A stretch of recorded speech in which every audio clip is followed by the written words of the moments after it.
mentioned in Chapter 268, Section 13B of the General Laws. During the investigation into O'Keefe's death, witnesses were identified, interviewed, and testified before the grand jury. These civilian witnesses were present with O'Keefe and Karen Reed in the hours leading up to O'Keefe's death and his discovery on January 29th, 2022. The witnesses include the following: Matthew McCabe, who was interviewed by investigators. Matthew was with O'Keefe and Reed at the Waterfall restaurant before O'Keefe's death and observed an SUV believed to be that of Karen Reed's in the front of 34 Fairview Road and he testified at the grand jury. Jennifer McCabe was interviewed by investigators. Jennifer was with O'Keefe and Reed at the Waterfall restaurant before O'Keefe's death, observed an SUV believed to be Reed's in front of 34 Fairview Road, and was with Reed when O'Keefe was found unresponsive and testified at the grand jury. Brian Albert, interviewed by investigators. Brian was with O'Keefe and Reed at the Waterfall restaurant and the homeowner of 34 Fairview Road and testified at the grand jury.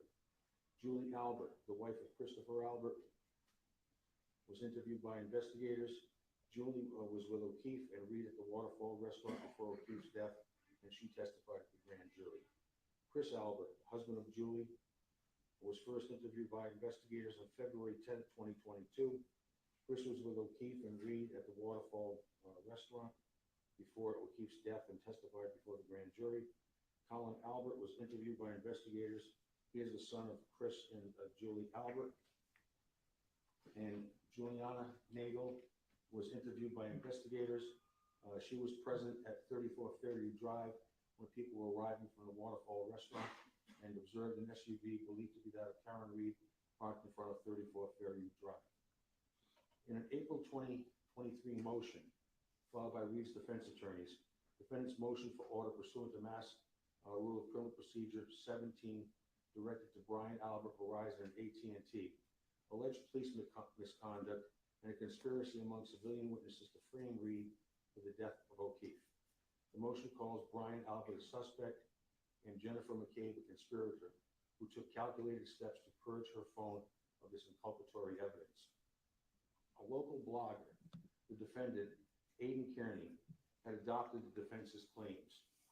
Kearney runs a series of websites and social media accounts under the name of TurtleBoy. The social media accounts include TV Daily News, X, formerly Twitter, with 33,800 followers as of last count. Aidan Kearney at Dr. TurtleBoy, X, formerly Twitter, with 44,800 followers. TurtleBoy, Facebook with 27,000 followers, and TurtleBoy Live on YouTube with 41,000 subscribers. He refers to his followers as Turtle Riders. Now, it should be noted that the defendant on many of his sites, his websites or blogs, if you will, has a pay section where he's requesting contributions from the public to support his work, if you will. And some indications are that it's been estimated on the internet that he has raised in excess of $5 million doing so. So this is apparently a business of his that he's engaged in. Beginning in April of 2023, Kearney began posting articles to his website and social media accounts where he adopts the defense allegations as true and makes personal attacks on civilian witnesses and members of their families and their friends. Kearney authors and publishes a blog on the website tvdailynews.com. The website has a series of articles entitled Canton Cover-Up. As of September 28, 2023, at least 164 articles have been posted to the website under this category regarding Karen Reed, and there have been additional articles since that date. Kearney posts weekly videos to YouTube where he has discussed Karen Reed and made statements regarding witnesses. Below are a small selection of the verbal statements made by Kearney in these videos that have been published to followers and are publicly available for viewing without being a subscriber or follower and have been archived by investigators. Episode 594, TurtleBoy returns to Canton. This is a video posted shortly after Kearney visited homes of witnesses. This is not my last trip to Canton. I will be back. I'll be back. Get used to this. These people think, pardon me, these people think I'm fucking around. You haven't seen the last of me. Get used to it at the 119 mark. Episode 598. Waiting. Karen Reed defense files motion to recuse. This guy, meaning Chris Albert, had his head on the swivel looking for turtle riders. I got bad news for you, Chris. I got really bad news for you. They are literally everywhere. You guys should just stop going out in public. It's only going to get worse from here. I know where you all were today. You were in Agawam, weren't you? You guys were at some sort of Little League thing at Agawam. Alberts, McCabe's, all you people were there. Just know that there will be no life as normal is over. Life as normal, you had normal for a while there, from January 29th to about April 2023. You guys literally got away with murder. States that at the 8-minute mark. While discussing the video of Chris Albert being confronted outside of a Canton restaurant, we, Kearney and his audience, are getting to them. Chris Albert, meaning Chris Albert and other witnesses. When you act this way, that's like a green light for you, time to hit the gas. I got pictures of you. You can't leave the fucking country, Turtle Riders. We're gonna find you. They're gonna find you. You can't hide anymore. Your private life is officially over. You leave your house, you're gonna have your picture taken, so you need to get used to the new normal, your new normal. Turtle Riders are gonna take pictures of you, and they're gonna send it to me. You're famous. We need to accelerate it. They, the woman who recorded the video of Chris Albert confrontation, are doing a fantastic job with this. Stated that at the 24-minute mark. In episode 604, entitled Colin Albert Drops Out of School, Brian Higgins Flipping, Is the End Near? I said from the beginning, I don't want this to go to trial. That is this defendant's words himself. I don't want this to go to trial, referencing the Karen Reed case. On September 13th, 2023, Kearney posted a blog entitled Canton Cover-Up, Part 142, Free Karen Reed. Billboard goes up on Route 1 outside Gillette Stadium in Foxborough. More to follow on his website. The topic of the blog post was about a billboard that read, Free Karen Reed, with a picture of Karen Reed. Kearney praised the organizers of the billboard. In the post, Kearney wrote, thank you to everyone who donated as well. Although millions of people know about the injustice that has happened in Norfolk County, I would bet that over half the population of Norfolk County has never heard of Karen Reed before. That will change because of this three-pronged billboard blitz. It's really time for people in Norfolk County to know about this story, because that is where the jury pool will be chosen from. Essentially, Judge, an admission that he's seeking to taint the jury pool in the case. On June 13th, 2023, Kearney broadcast a live YouTube video, episode 590, which is currently posted on his YouTube page. During the broadcast, Kearney displayed phone records of Jennifer McCabe from the day O'Keefe was killed. The records displayed names to the phone number, displayed names next to the phone number, which appeared to be the user of the other phone. These records had previously been an attachment to an unredacted defense motion filed in Commonwealth versus Reed. During the video broadcast, Kearney cold calls the phone numbers without names associated. In this process, he called the work cell phone of Trooper Proctor. Trooper Proctor stated the phone number that made the call was 413-262-69, and I'll omit the last two numbers, Judge. Kearney left the following voicemail. Hi, Trooper Proctor. This award-winning journalist, this is award-winning journalist, Aidan Kearney calling. I'm calling to talk to you. I do have some questions about you. I have a lot of questions, actually. For starters, why didn't you tell me, one, before doing the investigation, that you were good friends with the Albert family? Why did you, in your report, say that you were introduced to Chris Albert on February 10th, when you have known him for more than a decade prior to that? Why did you lie about that? About what time you towed Karen Reed's car? Why did you intentionally misspell the names of several key witnesses in your report? And you know, I'm just wondering about all those things, and maybe you and I can meet for coffee. Boy, do I have a lot of questions for you. Where were you inside Fairview Drive that night, or that morning rather, Why did you stay there for 4.5 hours? And what did you guys talk about and do? Why are you descending stairs with John O'Keefe's phone in your pocket? So give me a call back, man. We feel like you and I have a lot to talk or catching up to do. I talk about you a lot. I feel like I know you pretty well at this point. I know which year you graduated from the academy. I know you were out in West Brookfield for a while. I know some people that you know, so give me a call back when you get this. Now that I have your number and everybody watching also has your phone number, which again is 781 and omit the remainder of the number. So I'd like to know, she called you again, you called her at 12:49. We're gonna get to that. So now I have your number. I'm gonna plug you in and we'll talk soon. Essentially, broadcasting the trooper's number to his turtle followers, if you will, seemingly with the intent to have them also harassed. As a result of the cell phone number being broadcasted, Trooper Proctor began to receive random and harassing text messages and voicemails. In the 12 hours following Kearney's calls, Trooper Proctor received approximately a dozen text messages, phone calls, and voicemails. The content of the calls and messages pertained to Trooper Proctor's alleged involvement in the conspiracy and called for his termination. Trooper Proctor had to change his work cell phone number to avoid the constant unwanted calls and messages. Michael Proctor is married to Elizabeth Proctor. Beginning in April 2023, Kearney wrote blog posts about Elizabeth Proctor. On May 9th, 2023, Kearney authored a post about Elizabeth. A video was attached to the post. The video depicts a cell phone screen of an Apple iPhone. The user of the cell phone dials the cell phone number of Elizabeth, which is displayed on the screen.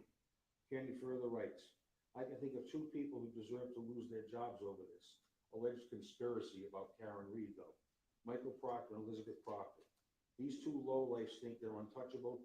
They're nothing but bullies who terrorize people for years, but now they've met their match, meaning the defendant. In the post, Kearney states Elizabeth works as a human resource manager, and I'll omit the place of employment, and posts the main number for the company. The post then says, but you're probably not going to reach anyone that way, so feel free to leave a review on their wide open Facebook page or their Twitter account. On May 10th, 2023, Kearney broadcast a live YouTube video, episode 580, which is currently posted on his YouTube page. During broadcast, at the 1 minute, 6 second mark, Kearney talks about Elizabeth. He states he was going to call her. He repeated a cell phone on the broadcast, a cell phone number on the broadcast, as he was entering the number into a cell phone. Using the speakerphone option on a cell phone, Kearney broadcasted the phone call. The phone call went to voicemail. Elizabeth stated the call came from 413-262-69. I'll omit the last two. Kearney left the following message. Hi, Elizabeth. This is Aiden Kearney calling you back from TurtleBoy. We briefly spoke yesterday on the phone. I introduced myself to you, and then you hung up on me. Or maybe that was a bad connection. But I just wanted to see how your day at work went today. If it went well. I noticed that your employer took down their social media pages within 5 minutes of the blog I published about your recent behavior. And I just wanted to see what is it awkward? Were you afraid to go in? Just tell me about your day and why, because that's the part I don't understand, is that you seem to be okay with calling other people's workplaces and interfering with their ability to make a living for themselves. But when it happens to you, maybe it's not as fun, maybe it's not as fun. Do you like that? That's what I want to know. Do you like that? Because you've been doing that to a lot of other people. And do you think it's fair that it happened to you, dear? Do you regret it? Do you regret it? And what's your scumbag husband up to now? Are you going to visit him in prison? Do you think they'll have conjugal visits? Please give me a call back when you get this and we can chat some more. Bye, girl. Following the phone call at the 108 mark, Kearney accessed the social media accounts of the company that Elizabeth worked for and laughed as he stated the pages were taken down and stated the TurtleBoy effect. Oh God. Both Mike and Elizabeth Proctor stated they felt harassed by the acts of Kearney. On Monday, September 25th, 2023, at 6:26 p.m., a Facebook account believed to be used by Kearney, which is Clarence Woods Emerson, is the name, posted the following message. Anyone in Canton want to take a couple of pictures for me? DM me, please. At 6:53 p.m., The Facebook post was edited with the phrase, "Update all set pay." On September 25th, 2023, at 8:04 p.m., an X account, formerly Twitter, associated with Kearney, posted this message and photograph. The poster depicts the front of 6 Wentworth Road in Canton, home of Michael and Elizabeth Proctor. The white Jeep Wrangler in the photo belongs to Jennifer McCabe. And there are photographs that are appended to this report I'm reading from, Judge. The following day, Kearney broadcast a YouTube video, episode 617. At the 19-minute mark, Kearney stated that he ran the plates of the vehicle depicted in the photograph. Kearney showed photographs of 3 vehicles parked at the address. He showed photographs of each vehicle and stated the registered owners of the vehicles by name, Michael Proctor and Elizabeth Proctor. The term "ran" in regard to a motor vehicle registration is commonly used in law enforcement. The term means the information was queried through law enforcement database for the purpose of obtaining information. Kearney used the information in a blog entitled "Kenton Cover-Up Part 161. Jen McCabe was seen at the Proctor's house at 6 p.m. tonight, despite allegedly not knowing them personally." I would parenthetically state, Judge, that it was later determined through an investigation by state police that a dispatcher in the local police department made contact with Kearney and unlawfully and illegally accessed the Registry of Motor Vehicles database to provide him with information he was not entitled to. Information maintained by the Registry of Motor Vehicles is accessible to law enforcement through the Criminal Justice Information Service. Authorized individuals have personalized access to the CJIS logins and accounts. Recertification standards, which include lessons and tests, continuously assert that CJIS users are trained to the standards and do not disseminate protected private information unless for a legitimate law enforcement purpose, as described in the Massachusetts Code of Regulations 803 CMR 7.09. On Tuesday, September 26, 2023, Lieutenant John Fanning of the Massachusetts State Police conducted a CJIS audit to determine if any CJIS user queried the following: Massachusetts registrations. I will omit the registrations at this point, Judge, but one is for Matthew McCabe's vehicle, who is Jennifer McCabe's husband. Another is for Michael Proctor's vehicle. Another one for Elizabeth Proctor's vehicle. The audit produced results indicating that all 3 vehicles were queried by, I'll leave the individual's name out, a dispatcher in the local police department saved JIS account at 6:22:19 p.m., 7:05:43 p.m., and 7:10:44 p.m. respectively. This individual is employed as a civilian dispatcher. On Wednesday, September 22nd, 2023, Lieutenant Fanning and Sergeant Yuri Buchanek interviewed Webb at the Avon Police Department. Individual stated she remained employed for a period of 3 years, and goes on to indicate that the query was made at the defendant's request. I'll skip some of this, Judge. The dispatcher provided her cell phone to investigators. Investigators observed communication between the dispatcher and Clarence Wood Emerson, the pseudonym used by the defendant, on a Facebook Messenger on the cell phone on September 25th at 6:18 p.m. Dispatcher sends the message, "What you got? I'm here till 8 a.m. Clarence responds, "Sorry, H500, which was a registration. After several messages back and forth, the dispatcher sends the message, "Matt McCabe," to which Clarence responds, "Got him. It's parked at Michael Proctor's house as we speak. Thanks, this is huge." Dispatcher responds with the message again, "Please keep me private. I don't anticipate fucking up in life and never want the wrath of you." At 7 p.m., Clarence sends the message, "Of course. Any chance you could run 2 more? Dispatcher, sure." Clarence sends pictures of 2 vehicles parked in the driveway, Wentworth Road. The dispatcher sent Clarence 80 blank numbers Proctor. Clarence then asked about another registration. "Is that Lizzie?" To which the dispatcher replied, "Yes, Lizzie, Elizabeth Proctor." Dispatcher said she has read TurtleBoy blog posts in the past and has followed his media regarding Karen Reed closely. A check of Webb's Facebook page information publicly available believes she is friends with Clarence Woods Emerson. Dispatcher has posted numerous posts and comments on content on Facebook supporting Karen Reed's innocence and copying Kearney's claim of police cover-up. On a YouTube video posted on October 2nd, 2023, Kearney acknowledged it is illegal to obtain information about the registered owner of a motor vehicle and discussed why it should be legal. I interviewed Jennifer McCabe regarding the incident. She stated she had never met Elizabeth Proctor or Michael Proctor prior to September 2023. Since the first meeting several weeks ago, Jennifer and Elizabeth have communicated regarding the constant harassment, intimidation, and public attacks. Jennifer stated they bonded over sharing the ongoing experience. She traveled to Elizabeth's home to discuss the harassment they have both been subjected to.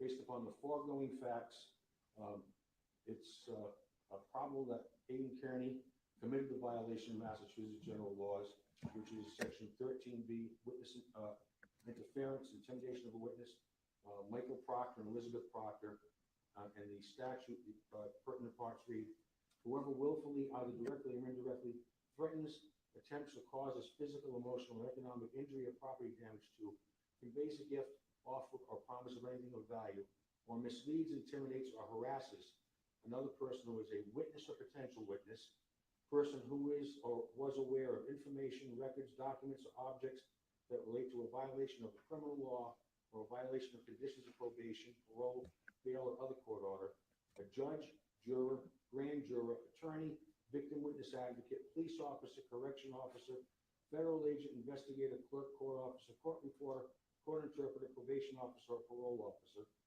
or D, a person who is or was attending, or a person who has made known an intention to attend a proceeding described in this section, or a family member of a person described in this section, with the intent to, or in reckless disregard for the fact that it may impede, obstruct, delay, prevent, or otherwise interfere with a criminal investigation at any stage, a grand jury proceeding, a dangerousness hearing, a motion hearing, a trial, or other criminal proceeding of any type, or a parole hearing, parole violation proceeding, or probation violation proceeding, or administrative hearing, or probate or family court proceeding, juvenile proceeding, housing proceeding, land proceeding, clerk's hearing, court order, mediation, or any other civil proceeding of any type, or punish, harm, or otherwise retaliate in any way against such person described in this action, or such person or such person's family members' participation in any of the proceedings described in this section.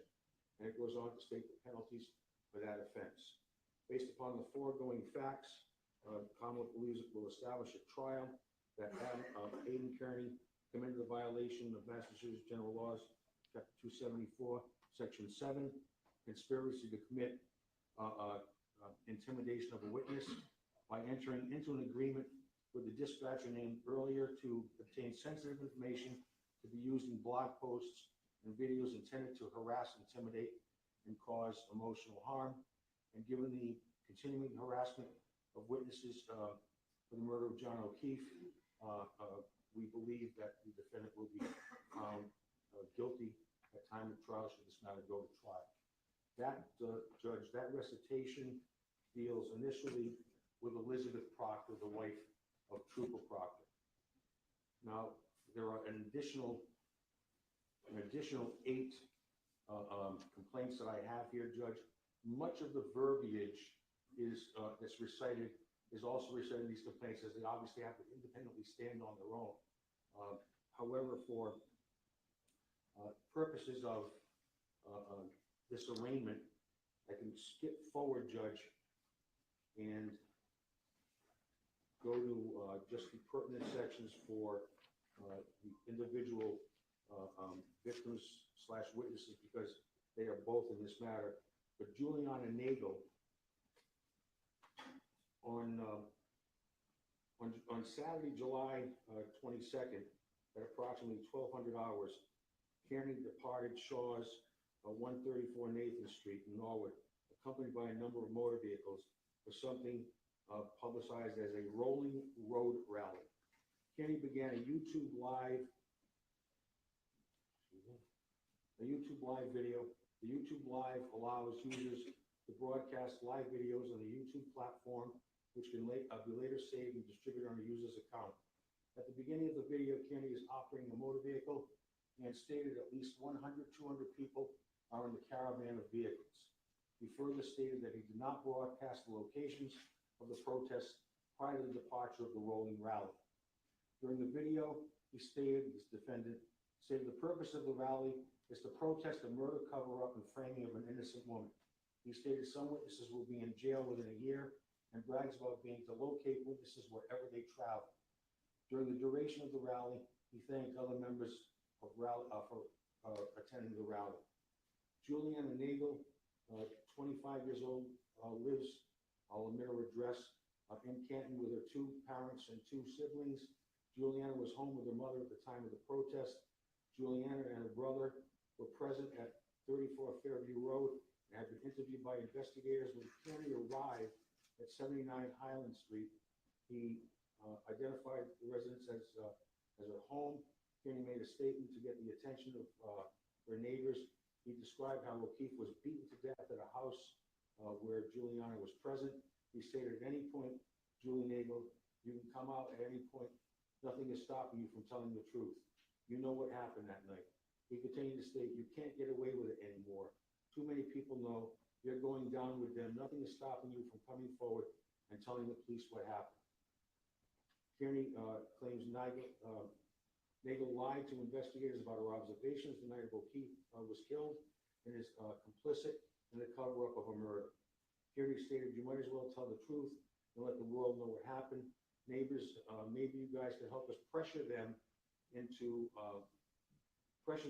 this. Julie Nagel was involved with, was at the murder of a Boston police officer. She knows what happened and she is actively involved in the cover-up. She should not be able to walk around town like none of this happened while an innocent woman named Karen Reed suffers the consequences of her silence and her complicity. The truth will set you free. Kearney is in front of the residents for approximately 10 minutes. At the conclusion of the speech, he stated the next location is the home of a Canton Police Department Deputy Chief, Thomas Kelleher.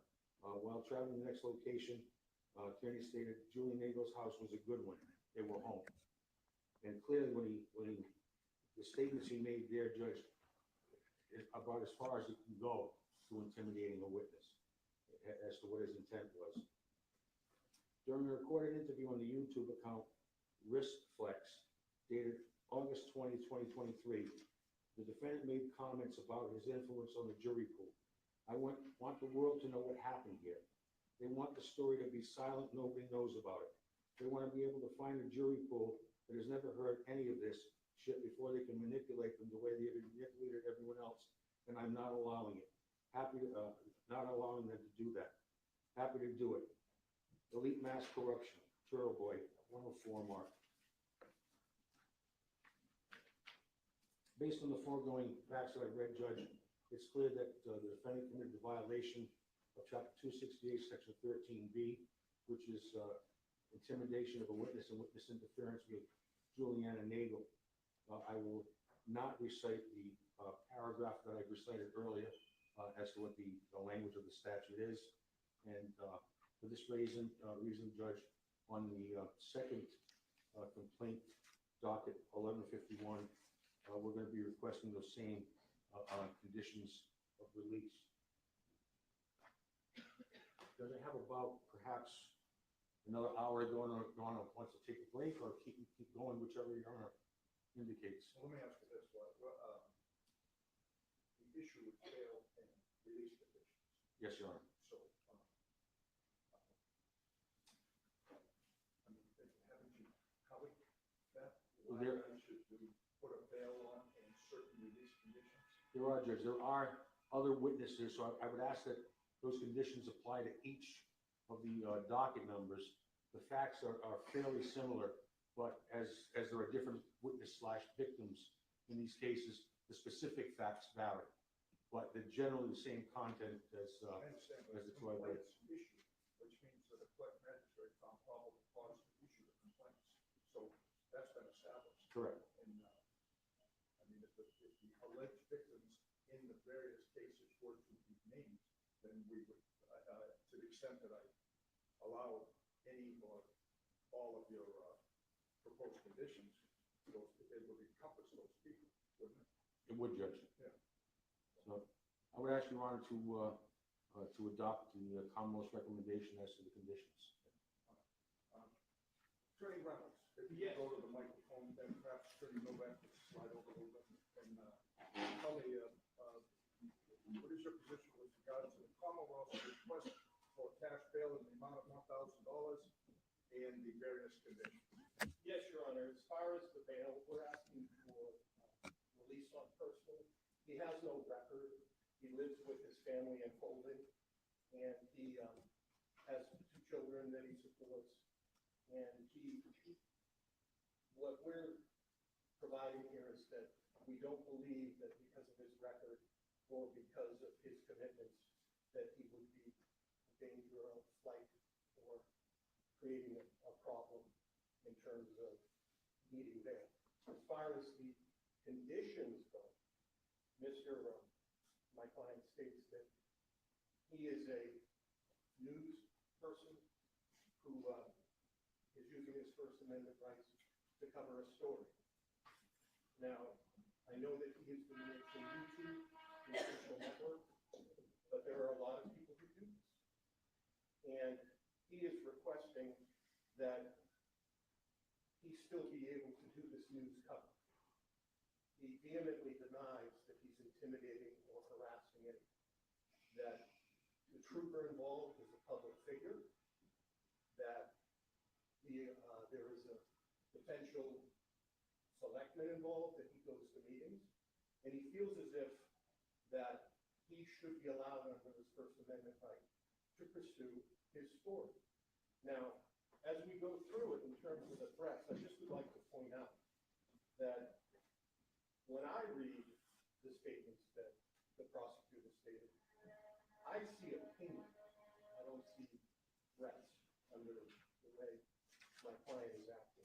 I said from the beginning, I don't want to go to trial. Most people don't want to go to trial. That's an opinion.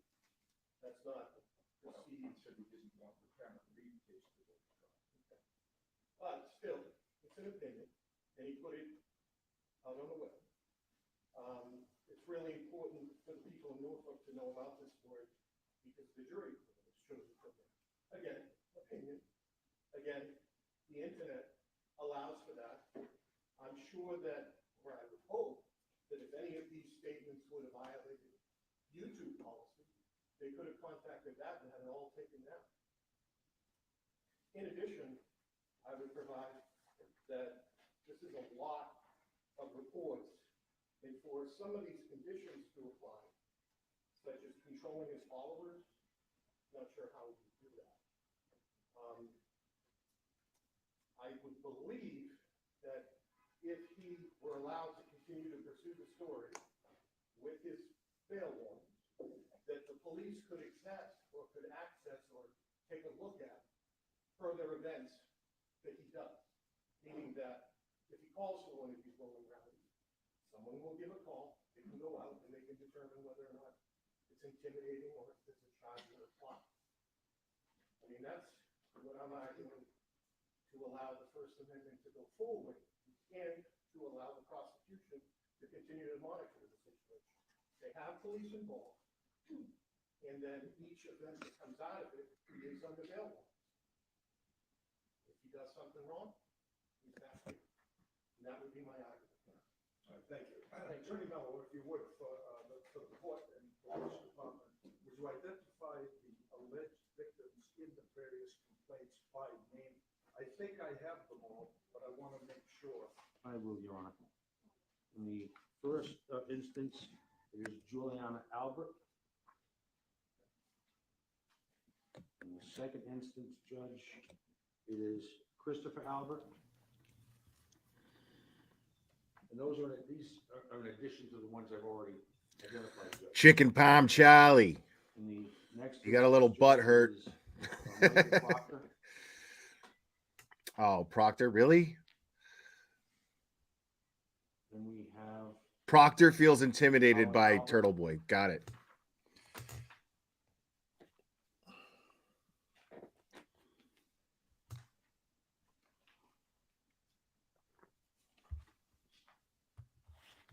this, the intimidation of a witness with a co-conspirator, there were two victims in that matter, Judge.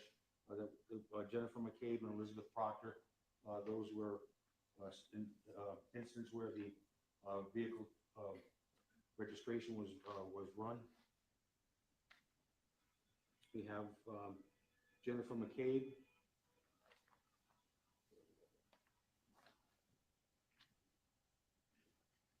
We have Matthew McCabe, and that is the remainder of the complaint so far, Judge. Yeah, literally everyone who he's accusing of covering this up. What a coinky-dink. Yes, Your Honor. All right, in my view, given the individual's lack of criminal record, I don't think it's not a capital case. I'm releasing him on personal recognizance. Also, I don't see it as a GPS case. I am not opposing the GPS. What I am doing is opposing the following conditions.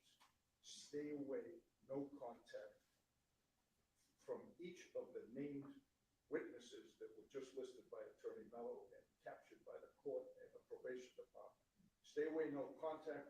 That means direct or indirect, including but not limited to mail, email, text, telephone, social media, or any via any other mechanism, if you will, direct or indirect from all of the named alleged victims. Mr. Reynolds, I'm sure you'll advise your client that that is broad, and that is broad from my view on purpose.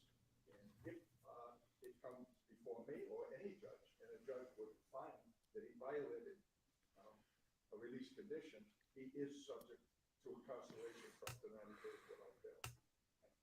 Thank you. I need a date. 12/5. Did you coordinate that? No. What's the call? That's a little far out. We'll find this one. It's fine. Okay. All right, What's that? No. I gave no. So you're going to be released on all matters before the court for your appearance back here December 5th for trial. So are they remanding? Are they keeping him? Is he being remanded, or are they letting him out?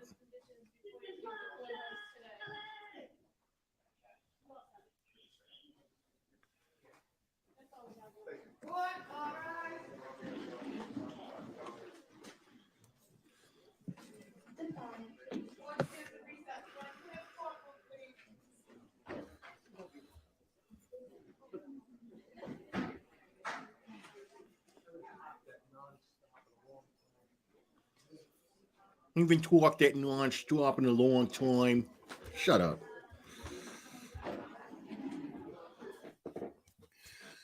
All right. Okay, so as you guys know, Turtle Boy has been arrested on charges of intimidation and tampering with witnesses. I have his charges here. Give me 1 second. Keep you guys all updated here. You know, it blows my fucking mind. I got to tell you guys, it blows my fucking mind that Turtle Boy's in jail and JLR's out walking the streets. That's just fucking mind blowing. Gotta love America, people. Gotta love our justice system. Real good. Real fucking good. All right. All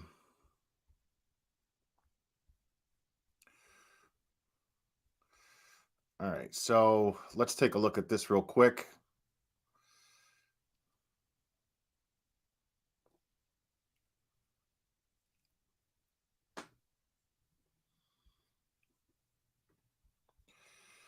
All right, so these are his charges, which are all witness, juror, police, court official, intimidation, and then one charge of conspiracy. So there's 1, 2, 3, 4, 5, 6, 7, 8, and one that's blacked out of I'm not sure, but eight charges of the same. And one charge of conspiracy. Now, what's the charge of conspiracy about? That I missed. So the charge of conspiracy is that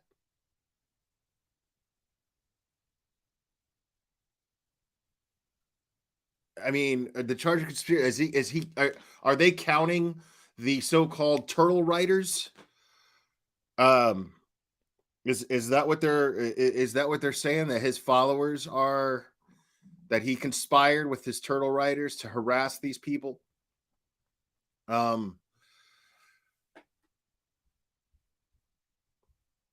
That's unfucking real, man.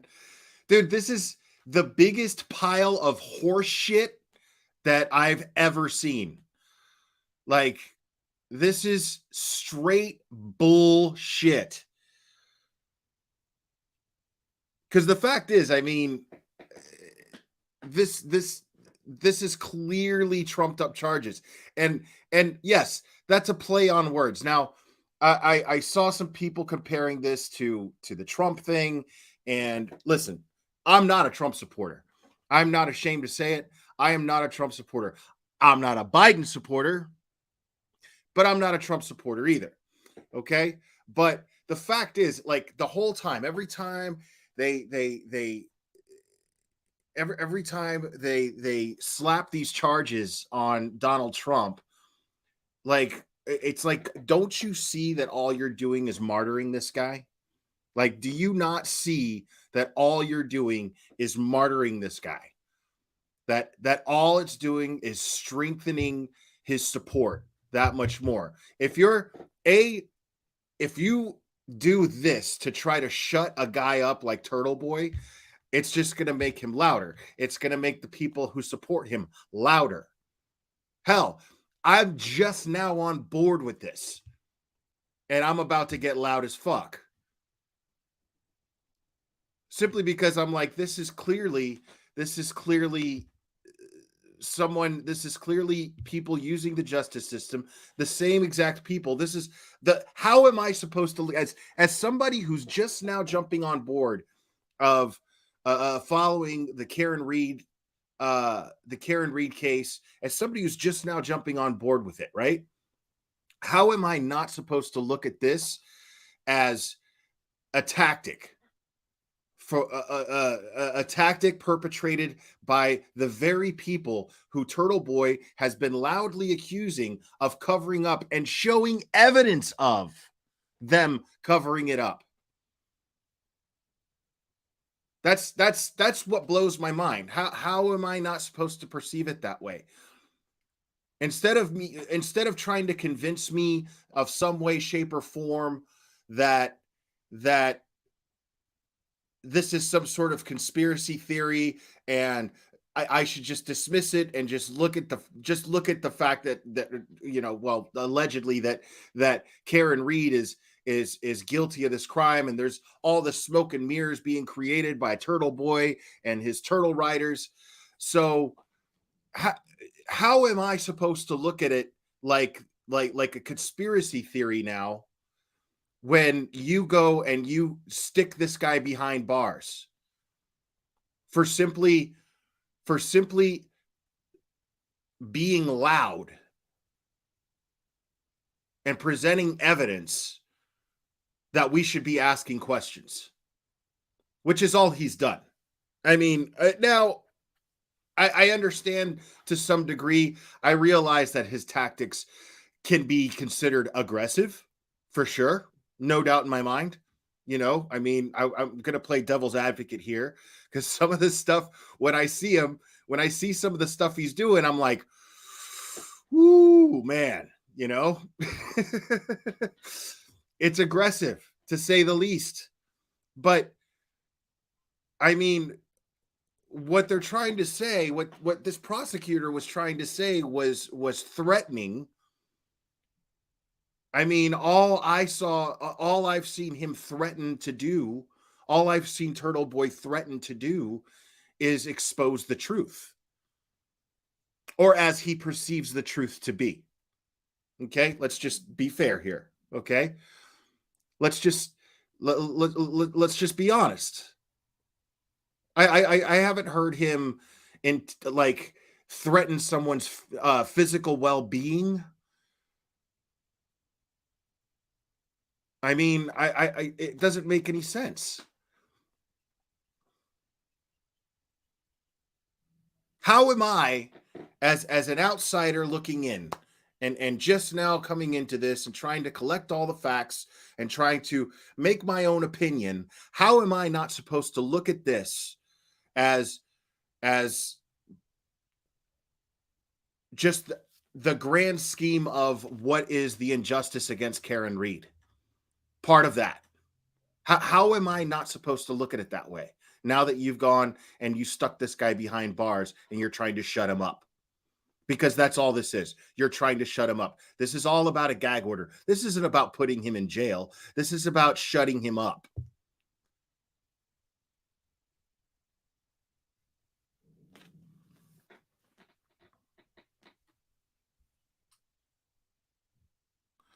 Right. He makes fun of them. I mean,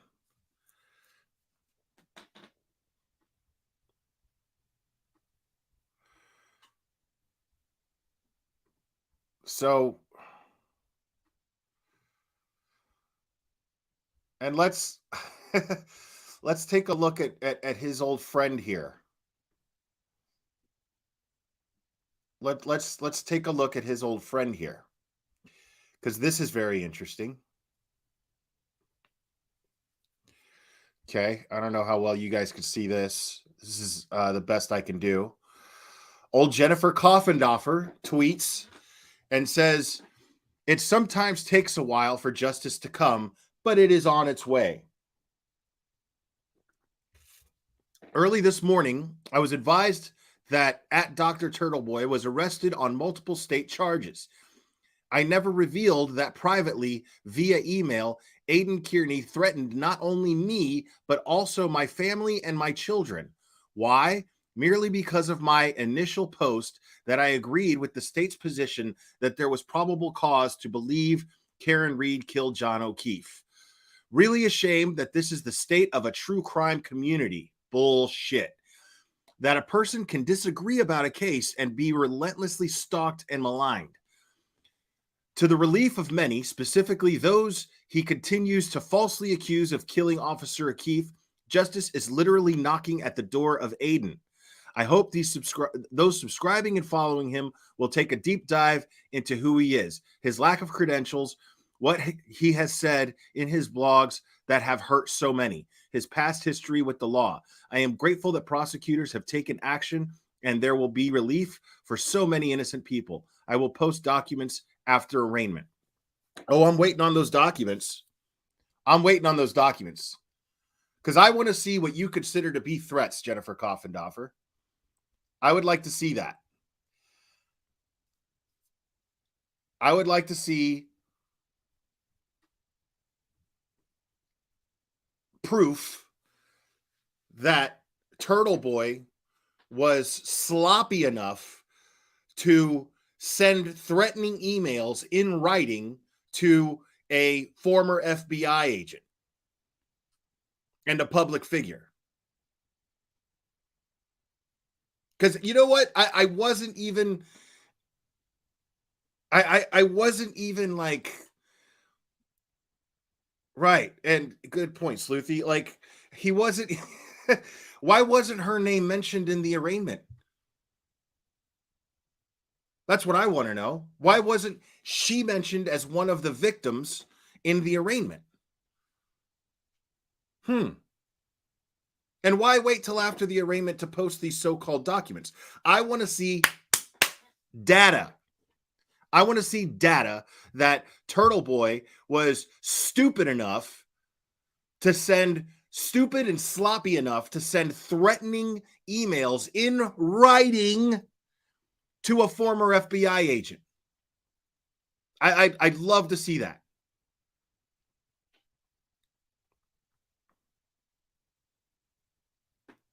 Because I don't believe it. And if it turns out I'm wrong, then I'm wrong. You know what I mean? If it turns out I'm wrong, then I'm wrong. Okay? But that looks like complete and utter bullshit to me. Somebody who just can't handle, somebody who has a platform large enough for people to listen, to get enough attention, talking bad about her. That is how that comes off. This is how that comes off. That's all that is to me. What I'm looking at is a bullhorn Betty on Twitter. Someone who just can't handle her fifis getting hurt because somebody was talking bad about them and calling them stupid. Because I heard him call her stupid. He called her stupid to me on this channel.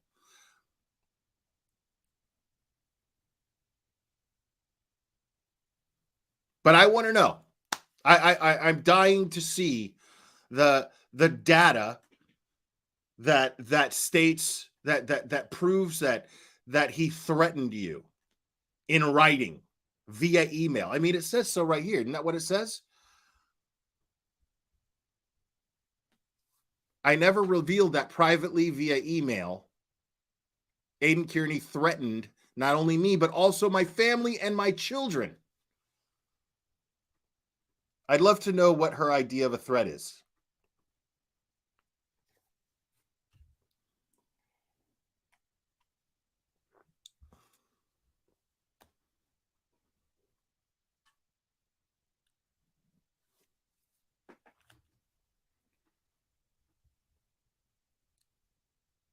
No, a threat is a threat. I mean, what do you mean? What your definition of a threat is? A threat is a threat. A threat is I'm stating that I am going to be directly I'm stating that I'm going to be directly responsible in some way, shape, or form for your demise of your well-being in some way, shape, or form. And threatening her reputation, it's not a threat. It doesn't count as a threat. Not if you're merely taking what she says and does and using it to expose her for being full of shit.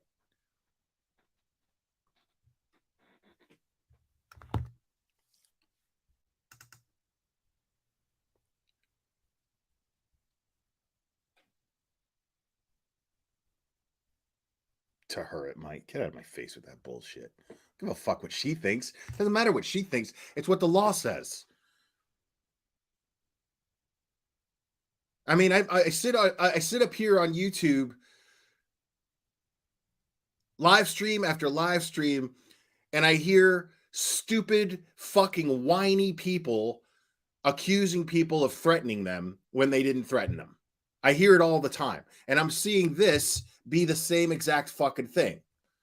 I'm not seeing any difference. I want to see these documents. The arraignment's done. Let's see how long it takes Jennifer Coffindoffer to post this stuff. And I never had anything bad to say about her. I really didn't. I never had anything bad to say about Jennifer Coffindoffer. I never said anything bad about her. He was on panel with me. I didn't join in on with him and start going, "Oh yeah, you're right. She's a fucking idiot." I didn't do all that. I just laughed. But seeing this, I'm like, wait, what?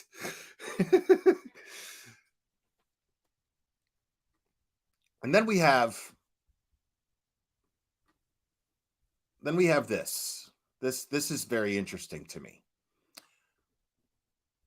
This is very interesting to me.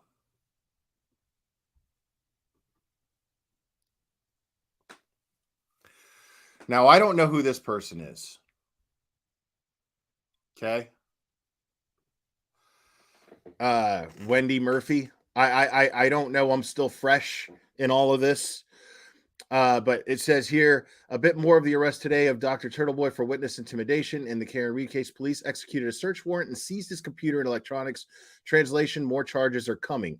He is facing serious time behind bars, as he should. Okay. And then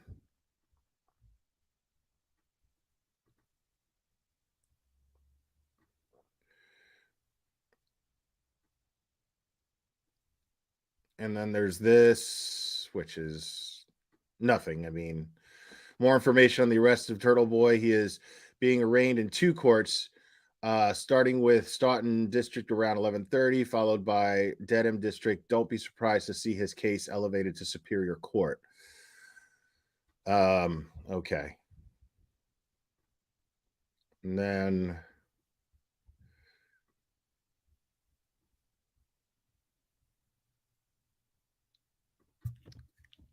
then oh, this is my favorite right here. So much deafening silence from Karen Reed's nutty fan club makes a person wonder if a certain lunatic is about to be charged with a crime for intimidating witnesses. Funny how going to jail can make the loudest idiots go soft and start blubbering like a baby. Now, let me go back to something here.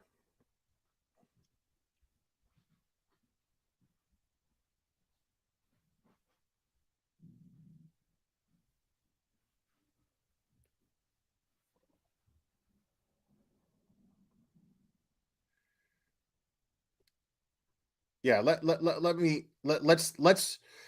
explore this this tweet a little closer. Let's explore this tweet a little closer. Because this was posted at 8:50 p.m. last night. Okay? This was posted last night, 8:50 p.m. last night. And it says here, makes a person wonder if a certain lunatic is about to be charged with a crime for intimidating witnesses. Very specific charges. Very specific prediction. Okay? Very specific prediction. Oh, I'm sorry. This was 2 days before the arrest. So very specific prediction here. Makes you wonder if somebody had something to do with it. That's what makes me, that's all I'm wondering. Honestly, I'm wondering if this person, who I don't know who she is, but it seems a lot of you do, but it seems as though this person seemed to know. And based on that arraignment, because that was one of the longest fucking arraignments that I've ever watched, it seems as though that arraignment, but based on that arraignment, that they've been building a case against him for a long time.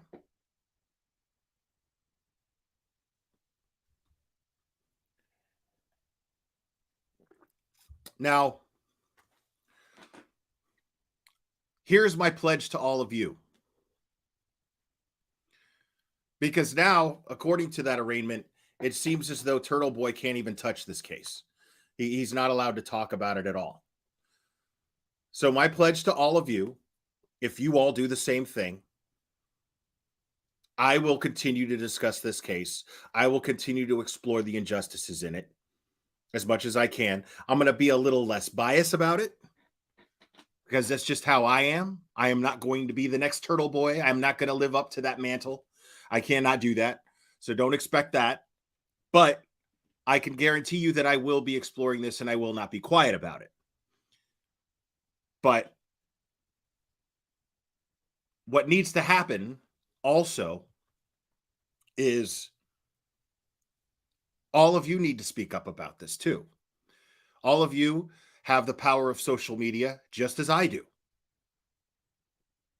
All of you have the power of social media.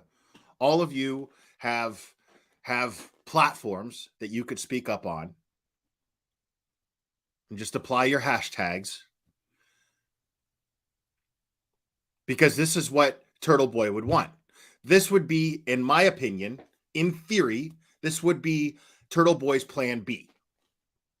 Turtle Boy's plan B, if he were to ever be arrested and silenced by law, that he would expect everyone who has had attention on this case, because what's the purpose of bringing this much attention on the case? What's the point? The point is to get all of you to talk about it. The point is for all of you to be as loud as possible about it. Now, I do not do things that are going to get you charged for what Turtle Boy did. I'm not going to encourage that. Okay?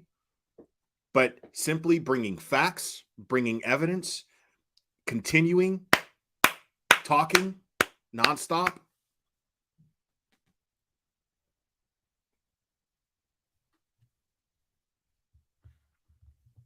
That's going to get things done. I mean, the thing is I want to be very clear about something, guys. I want to be very clear. I'm not crazy about this. Okay? I'm not wild about accusing a bunch of cops of nefarious shit. I don't like it. It makes me incredibly uncomfortable because I support law enforcement. If you've ever watched this channel and watched me cover a case, I'm the first one always to sit here and say, listen, they're the professionals. Let them handle this. But this case is extremely different than any of the other cases that I've ever talked about. This case is extremely different than any of those cases because there's clear evidence that something really fucking dirty is going on. And the justice system is being weaponized against an innocent woman, clearly.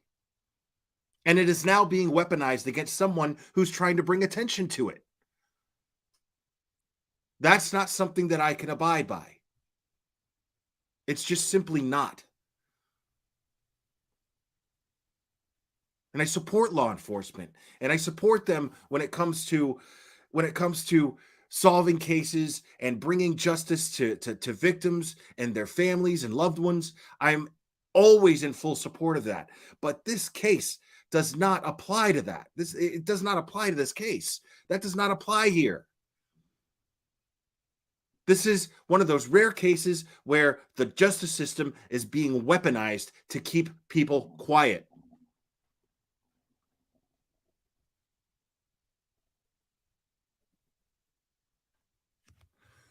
Oh, is he on the courthouse steps? I want to see. Let me see if that channel has. Hold on.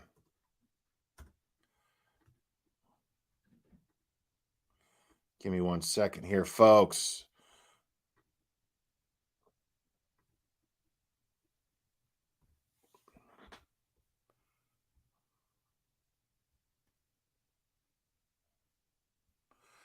All right, I don't have a feed for that. You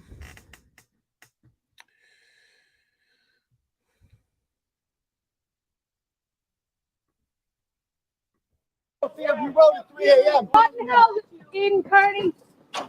There you go. Hey, Aiden, you want to talk? I hope they find that Ford Edge. Did you guys find out who's driving that Ford Edge yet? This is what they're waiting for. And you would beg to be arrested. I hope they find that Ford Edge that was parked outside 34 Fairview Road at 3 a.m. I hope they find him. What the hell is Eden Carney? There you go. Hey, All right. and you want to talk? I hope they find that Ford Edge. Did you guys find out who's driving that Ford Edge yet? This is what they're waiting for. And you would beg to be arrested. What do you have to say? I hope they find that Ford Edge that was parked outside 34 Fairview Road at 3 a.m. I hope they find him. What the hell is Eden Carney? Okay, so what I really want to do, folks, hopefully, if any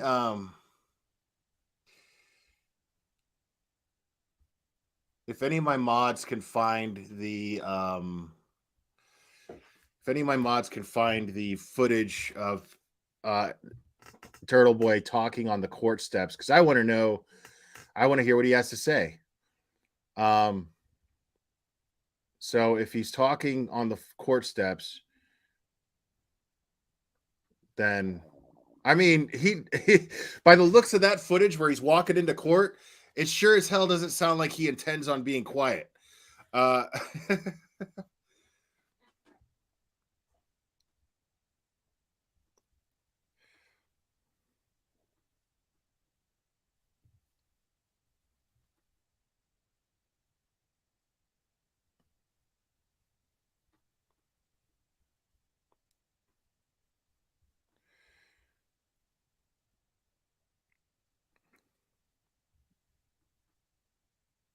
um,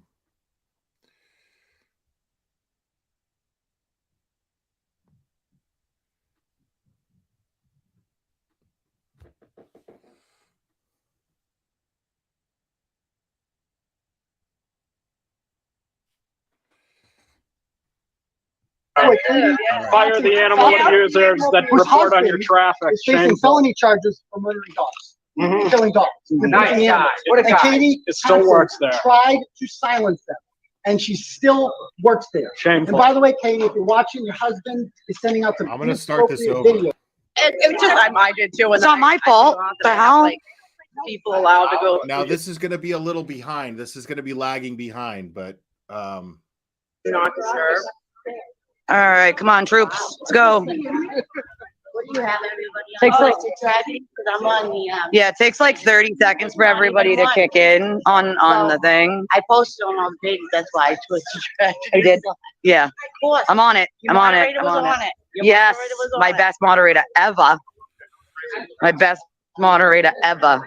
I'll be live tonight too, 9:30. Don't forget, guys. I'm just waiting for everybody to I only scroll have in here. one person on it, they're all on you, there you TV go. is being released on his. okay, so this is Twisted Tragedies. Now, I'm not familiar with this channel, but I want you guys to. Team Brittany just dropped a link to this video. Go give it a like real quick, because they're doing good work here. It looks like. On his personal recognizance. There is no gag order, people. No gag order. So there's no gag order. We're kind of just waiting for them to, take the shackles off and let him out here. I mean, he just can't. The contact conditions them. were to stay away from Colin Albert, Lizzie Proctor, Michael Proctor. Who were the other ones? Who were the other idiots we listed here? Michael Proctor, Lizzie Proctor, Colin Albert, The other Chris. Julie Albert, Jen Mc. Now they're also keep in mind, like if that tweet from Wendy Murphy is correct, if that tweet from Wendy Murphy is accurate, and they seized his electronics, then they're looking to at least bring other charges against him. Not saying that they will. I don't know if they will, but hopefully they won't. But yeah, no, he was absolutely arrested to shut him up. McCabe and Matthew McCabe. He is released. No gag order. So It's I'm the First sure, Amendment, people. You can try to kill it. It's not really going to work. Still belong. I'm sure he's going to be live at some point. I mean, he so if what she's saying is true, there is no gag order, and I mean, there's plenty of ways to work around. He just cannot contact or even talk about probably those people. Now I don't know, but we'll see what happens. But I'm sure that you will hear from Turtle Boy at some point this evening. Mhm. Still do everything. You're just going to stay away from those people? Okay, that's fine. But you can't, dude, the state was asking for, gag orders, him to control other people and like $1,000 bail on each one of them. Like, so that would have been like 6,000. Like, the judge was like, no, he has no record. Like, I'm not, no. And then they were like, oh, does it extend to the family members? And the judge was like, no, it does not. It's just the people listed that you made the complaints about. No gag order, none, zero, no gag order, no gag. Nope, no money for bail. We do not need it. He was released on his personal recognizance, everyone. We're just waiting for them to release him and let him come out. Yeah, well, he still has to go to court for it. There's another date in December 5th, but give me that lighter. My cigarette went out. I'm like, I'm off, she's like, it's not gonna be. I'm like, I told you I could. Yeah, no, I mean. Here. Why was Kyle here? Why was, hey guys, guess who else was here? Guess who else is here, guys? Did you guys, no, you guys didn't see who else was here? Grandpa Eclipse. Grandpa Eclipse was here, sitting in the front row, like a fucking weirdo. Like a weirdo, dude. Grandpa Eclipse in the front row like a weirdo. I gotta tell you, like, I love the Boston accent. Out of all the accents, it's definitely one of my favorites. Like a fucking weirdo. They go out the back. oh, of course they did. Only one of them came out the front. Who do you think that was? Well, his grandparents. Who? John. Parents? Yeah, I think that's his grandma. Why are they here? Why would they be here? Oh, The fuck?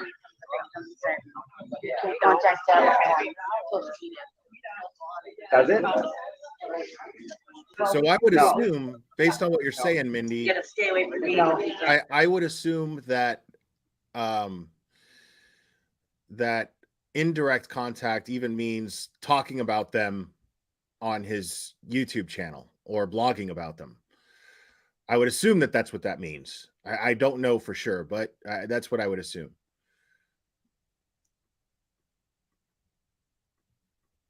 No, they just keep doing that. Like, I was listening to the whole thing. Guy went on for an hour.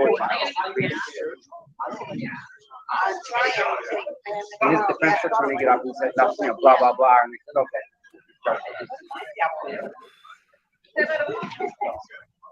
okay.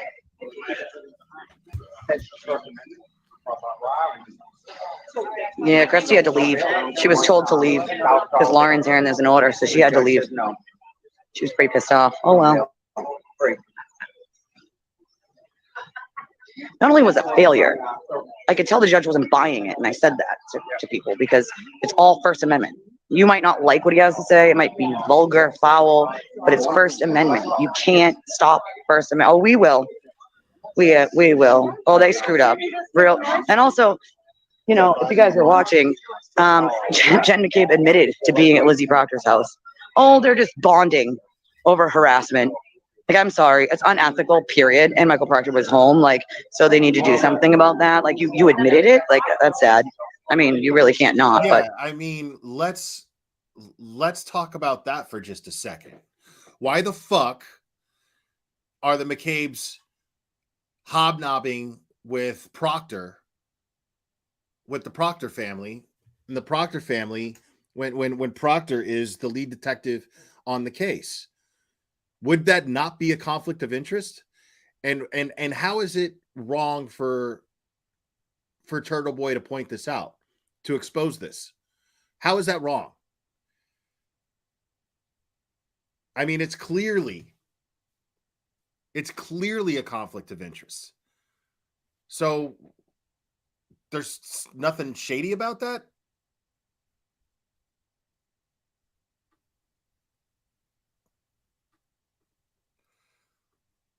yeah, he can blog. Yes, absolutely, he can. I mean, it's going to be a little bit tricky. That makes sense too, Michelle Lesser. Thank you. That makes sense too. Tricky on certain people, but he can still do it. It's for his First Amendment right. They did not gag him. I wonder if they went out the back door. I haven't seen. Of course they did. Yeah, I saw one of them. We saw one. Yeah, one. Jill Daniels. Like, why are you even here, dude? Yeah, probably no calls. Can't make calls probably to those people. Yeah. And I gotta say, like, I wasn't really impressed with with Turtle Boy's lawyer that was speaking up for him at his arraignment. And maybe it's just because, I mean, he made some good points, but maybe I'm just like comparing the confidence, just automatically my brain goes to comparing him to Karen Reed's attorneys and their confidence. And so just seeing that man up there sweating, slouching, and, you know, I was just like, oh, come on, man, speak up. Come on, dude, you got this. Like, I shouldn't have to coach. I shouldn't have to like try to psychically coach an attorney when I'm watching them. Like, it bugs me. Oh, Richie was here though, trying to film everybody. His hot dog water and his mask on, just being a weirdo, the usual over here. You know, here he is, like a weirdo. Riccio. Trying to talk to the one of the guys.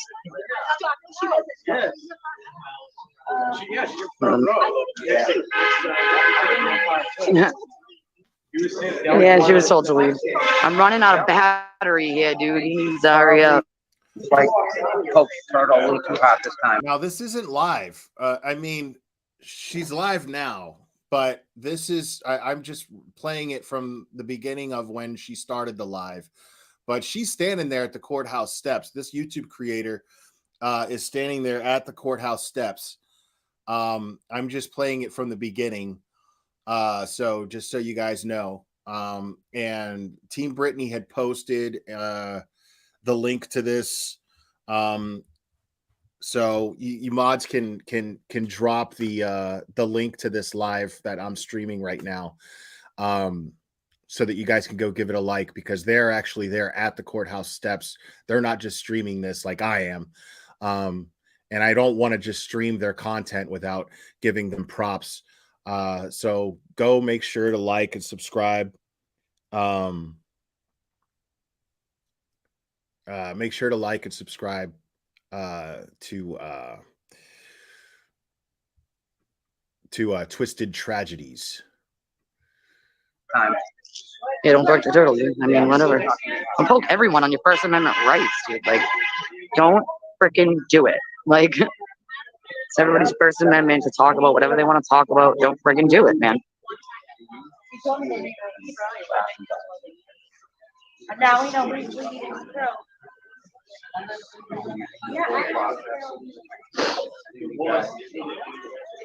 Yeah, they didn't. The judge isn't going to issue a gag order on First Amendment rights.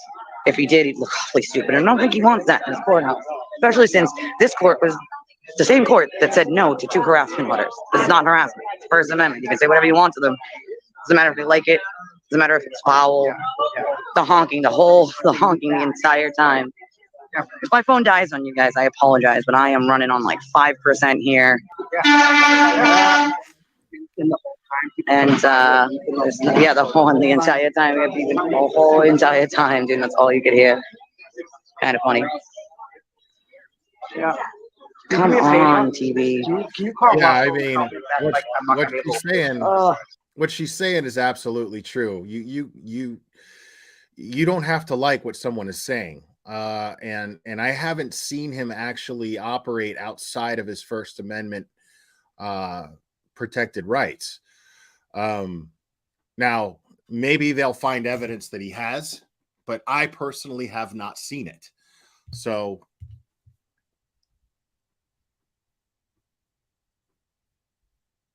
Yeah. I knew that. Like, pick her up when we started driving. Good question. No freaking question. bullshit. Lauren, Right you got there. it. That's some bullshit right there. That smells personal. That's got personal written all over it. If that's true, that if they arrested him at the bus stop, with his kids, in front of his kids like that. I mean, they couldn't wait till he dropped his kids off at school. He dropped his kids off at the bus stop and let them get on the bus and then catch him at home. They couldn't wait to do that. I mean, that's just shitty. If it dies, I'll have Chrissy go live on hers and just stay on hers.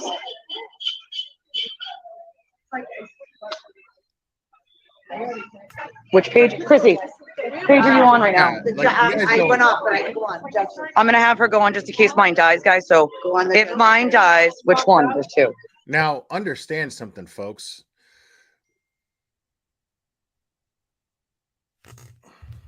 Hold on. Let me respond to this text.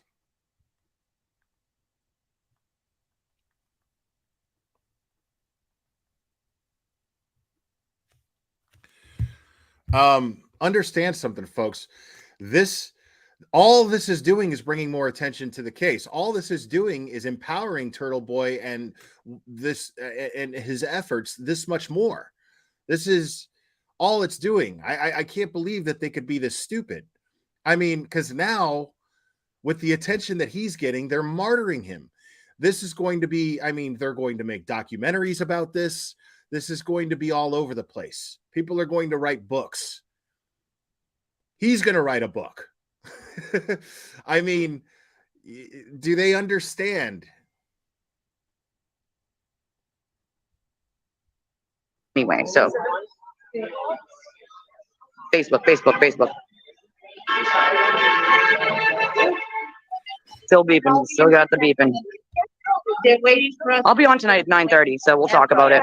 We will talk about everything we did and saw. Papers or the stay away orders. Yeah, he's got to sign it and all that stuff. Print them all out, fucking 25 people, but they should.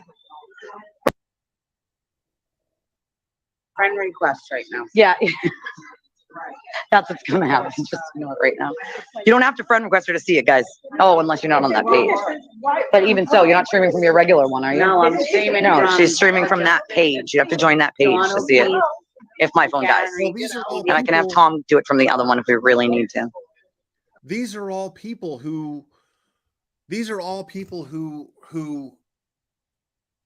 have influence in not just the county they live in, but the Commonwealth, the state. So all of the people who are listed as victims are people who have influence. And not to mention you have Jennifer Coffendorfer who has connections with the FBI, with law enforcement. You have this Wendy Murphy who isn't at least has friends in the law, being a former attorney herself, or a practicing one. I don't even know if she's still a practicing one or not, but I mean, she is a Massachusetts lawyer. Okay, thank you, Sleuthy. So I mean, so you know, tell me that this is a conspiracy by telling me that this is not a conspiracy. You know what I mean?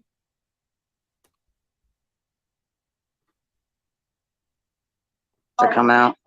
Here they come. Who's this cow? Local moron. There they go. Oh, yeah, that's her. Why is she There they Here's go. the retard crew. why is she still? What the hell? This is a violation. She said, "Here comes the retard crew." Hey, officer, this is a violation of 209A right there. She was already told to leave. It's a violation of 209A. Officer, the violation right at 209A. She was already right told there. to leave a long time ago. Violation. She was already told to leave.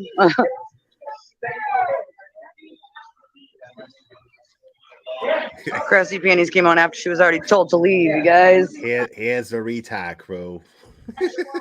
She was already told to leave. She's with them. Like, okay, cool. You are just so cool. The attention that she craves is disgusting. She was already asked to leave. Like, it's so funny. This is what's known as the Streisand effect, folks. You guys know the Streisand effect? If you guys follow Burnt Toast, then you know she mentions this a lot. But this is the Streisand effect. I'm trying to divert attention away, but what's happening is the opposite. Now we're getting more attention. That's what's happening here. These people are trying to get everybody to start looking the other way, but they just committed an act that is just going to bring more attention to them. This is the epitome of the Streisand effect, folks. She's in trial for, refusing to follow it. So there's that. Yeah, Lauren, go with her.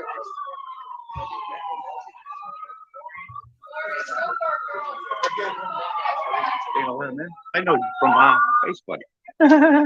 Yes. My That's name's me. Connie. Elise. I watch your shows. Oh, you do? Yeah. I'm a fan. Thank you. Appreciate it. Turtle Boy, everybody. Yeah. Well, somebody's got to do the hard work. Yeah, you do a good job. Thank you. I appreciate that. People's just like, I know that voice all day long. I know that voice. I'm like, well, you would hope so. It's very distinct and raspy. So Yeah. Are they going to let us in there or no? we already came out. Oh, really? Yeah, we're just waiting for him to be released. And I want to be very clear. I am very new to this case. Okay? I'm very new to this case, but I want to be very clear. When I had Turtle Boy on here, and had a great conversation with him. One of the best conversations that I've had with someone. And I got to say, since I had Colton Harris Moore on this channel, and that was years ago. It was one of the best conversations, most eye-opening conversations I had in a long time. And it put me over 20,000 subscribers. The very least that I can do with that, reaching that milestone, is continue to talk about this case. And I'm going to continue to talk about this case because I'm absolutely grateful. Oh, did they already do it? Mhm. Oh, they did? Yeah, they did. They did it early. It wasn't supposed to be till 2. Yeah, it was 2 o'clock. Yeah, they already did. No bail. They released him on personal recognizance. Yeah. I have her on video, so that would be a lie. Are the cops going to do their job, or no? They're still not going to do their job? They're not. Good question. They're not going to do their job? Oh, okay. Just making sure, because I have it on video. Yeah! Yeah! Yeah! Freedom! Yeah!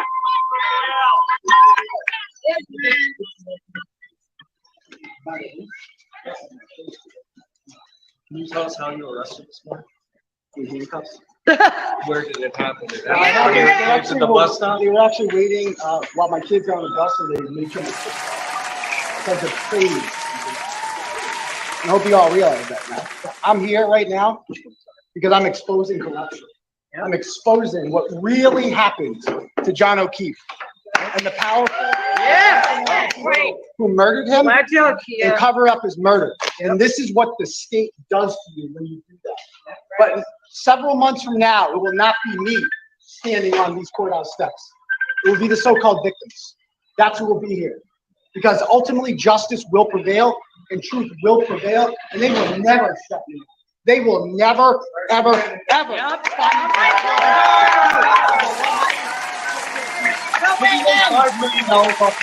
What an absurd. So absurd. I wish. No, I have not made $5 million. Absurd. How much have you made? I have no idea how much you made. How much you made? How much you made? I'm a reporter too. How much you made? I don't know. I don't know. Yeah. Didn't count. What's up? You were the one who were arrested. I was arrested for making money? No. No, you know what I'm talking about. Next. Wrong Channel 5. Are you making money up? Are you making money up? Sure are. Atta boy. Get him. Get him. He's had the job to do. He has a job to do. No, you know what? What is this thing? Believe me, I am looking for an aggressive criminal defense lawyer to navigate because now we know that they're going to try to lock me up for telling the truth and exposing corruption. That's what they're going to try to do. I am going to get an aggressive criminal defense lawyer. You're gonna beg for the money? And if anybody's watching right now, I don't know who I'm going to pick yet, but we are going to announce. No, we'll give it to him. We'll give it to him. Don't you worry. We'll raise it for him. Reporting the murder. Oh my God. Yes, that was the lawyer, the guy that. Yo, they just woke So up what a that special sleeping prosecutor said. giant. You don't need to beg for money. He's got an army behind him willing to give it to him for nothing. Yep. What do you say to that? Reporting the What do you news is see not in front of you? harassment. Asking questions is not harassment. You guys all heard what they read out loud today. And by the way, I was arrested by that guy right there, Lieutenant Brian Tully, one of the people I signed all of the fraudulent police reports that were for being lies. He had the audacity to come to my house and put me in handcuffs today. I'm not scared of them, and I will not be silenced. Nope. And I will be steadfast in keeping on with his mission to expose the real killers of John O'Keefe. You're the only one that seems to care. I have no idea. Are you gonna do anything differently as far as your job? Everything that you heard in that courtroom today is legal, protected opinion. I would like to point out that 2 weeks ago in this very same courthouse, one of the alleged victims in this matter attempted to get an order in here using those same exact arguments and those same exact quotes. The judge denied it. The judge denied. Okay, sorry to interrupt him real quick, guys, but I'm going to go over that. I'm going to go over Chris Albert's little little hissy fit that he threw and got fucking denied. I'm going to go over that right after this, folks. that order in this same exact courthouse 2 weeks ago. So what has changed? What facts of his case have changed? Absolutely nothing. This is a gross I was thinking the exercise of same state thing. power. This is what fascism looks like. And as journalists, we should all be concerned that this is what they do. They are also told me that every single person who came to the peaceful protest rolling rally in Canton on July 22nd, one of the things that has led to these charges, every single person in there is now under investigation. Oh my God. Can't gag us all. Can't gag us all. They cannot arrest us all. Maybe Maybe like they can. going in today, you mentioned something about a Ford SUV. Yeah, so I have a question. according to So I have a question before I continue this. If all of those people were committing a crime and there were cops all over the place, why wasn't anyone arrested then? You didn't stop a crime in the act? You just sat there and witnessed a crime? Police officers? Really? So all of those people during this peaceful protest were committing a crime, and there was a shit ton of cops everywhere, and none of those cops did anything. They just sat there and watched the crime take place so that they could charge you with it later. Yeah, makes sense.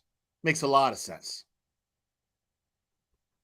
Lucky Walkren, the man who plowed 34 Fairview Road that day, at 2:30 a.m. he drove by Brian Albert's house, and there was no body on the front lawn. He said he would have seen a body had it been there. We know this because he was interviewed by Trooper Yuri Buchanan and one of the alleged victims in this case.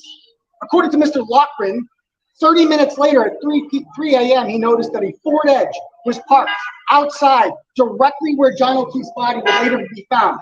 2 months later, here we are. Nothing has been done to find out who was driving the Ford Edge that was parked next to where a dead Boston police officer was found. Nothing. And this is what they're wasting their time with. Me. There is a man who murdered a Boston cop out there, and they're doing nothing about it. And they're coming after. Now, I want you all to just savor that visual right there. Do you see what I see right there? I see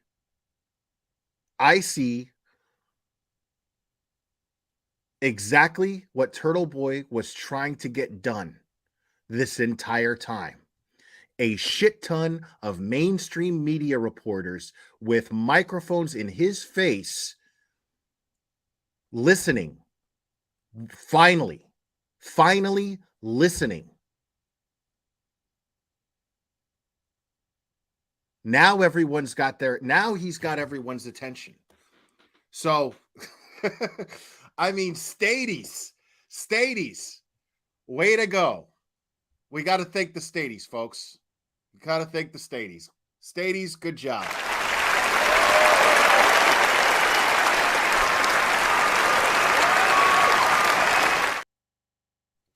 So now Turtle Boy has exactly the attention that he's been trying to get this entire time.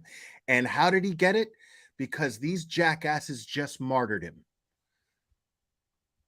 We're actually recording what happened, and I will not be intimidated. I will not be silenced, and we will continue on our journey for justice for John O'Keefe and for Karen.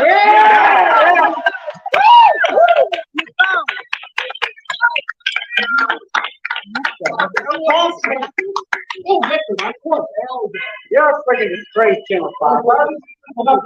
Your dishes. Wow, love you guys. Yes, Aiden.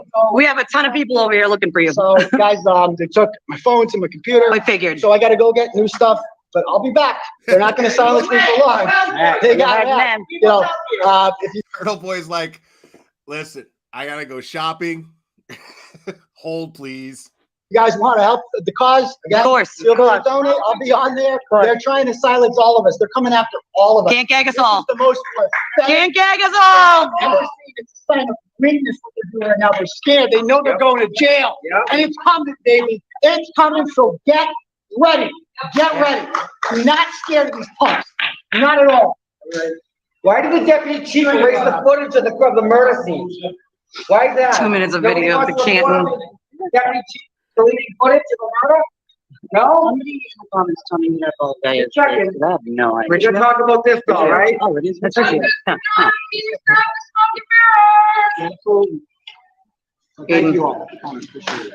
So, as you see it, Aiden, Well, I mean, I can answer that, Sleuthy Goosey. Tilo is here because Tilo thinks that she's making a difference and changing people's minds. Way to go, Tilo. Good job. Tilo, we love you. This is for you.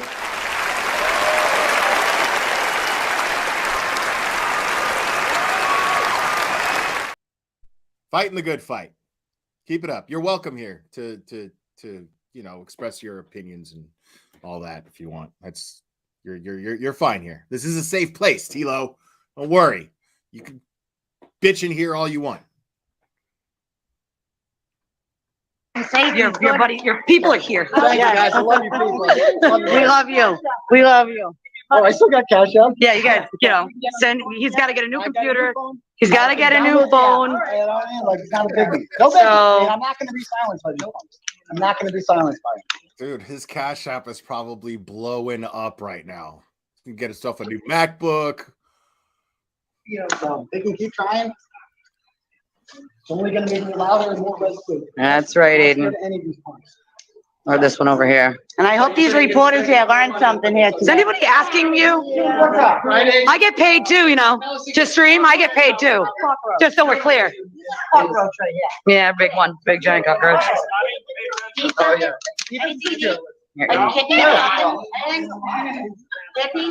Anything like that, anything you need, Like 600 we're here to help people you. What do you need? What's up, people? We've been waiting all day to have you. Where's my old man? Oh, he was here. No, but he said he was going to pick me up.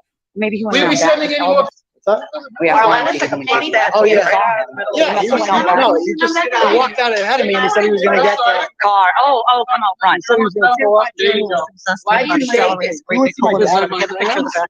Of what? Oh, poor thing. Oh, what does it say? Harassing him about. Yeah. Take him, Lord. Take him, Lord. He's ready to go.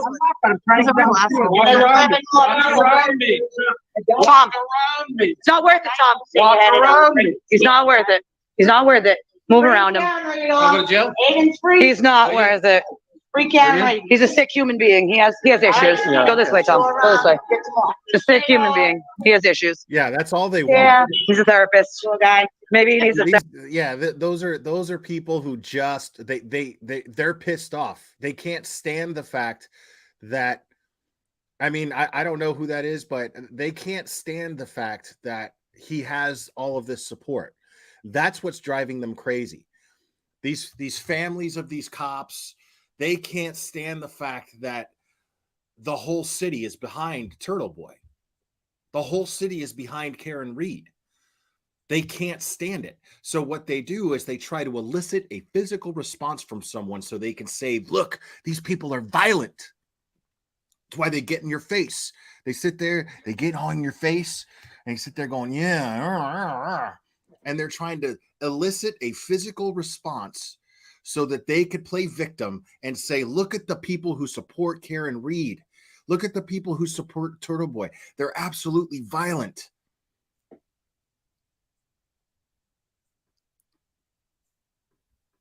a therapist. I can recommend one for you, Brian, if you need a therapist. He's got a couple, Yeah, he is beyond help. Oh, look, the great and wash coming at me. You are unbelievable. You're in his personal area. He's in his personal area. Well, you seen it here for yourselves, people. Yeah, he does look like a Chris Albert. You guys are right. He does look like a Chris Albert. You guys are absolutely right. All 700 and something of you. That he looks like a Chris Albert. 100% he does. Reach you. You guys smell the hot dog water? I can smell it. Me. That's me. That's me. Can't tell by the voice? You can't. I've had so many people like, I know that voice. No, it. That's something. That's something.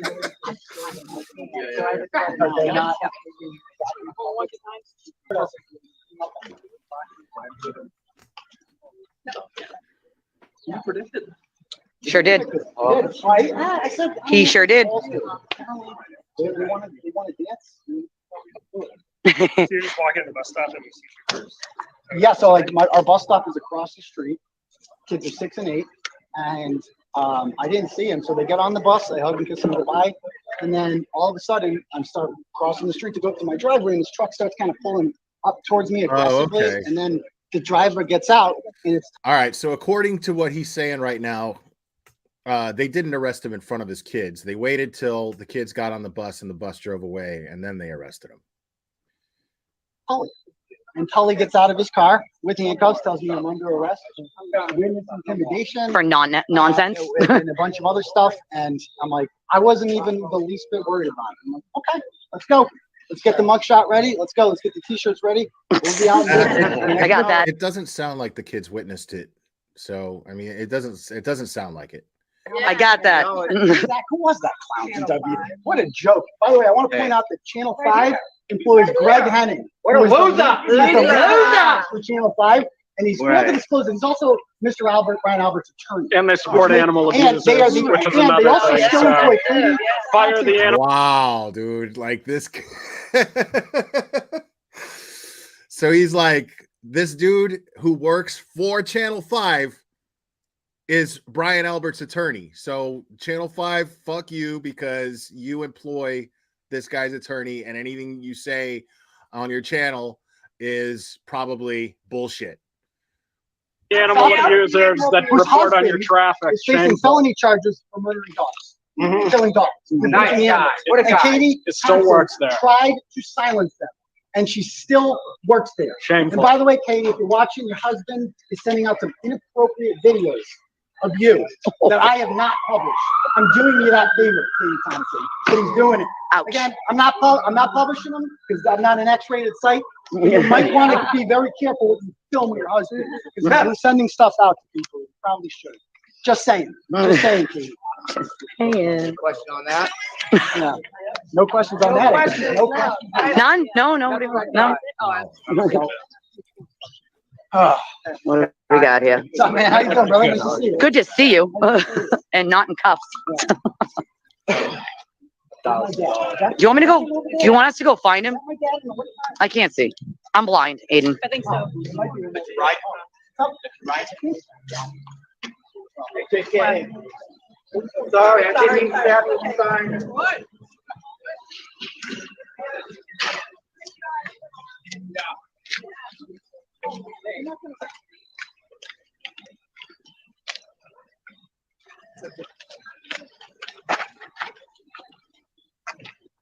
Love you guys. Love you. T-boy. We got you. Yeah! All right, guys. Aiden's finally getting his ride home so we can get home safely. I was at work. I'm like, quick, get there. I just died. I just died. I fuck.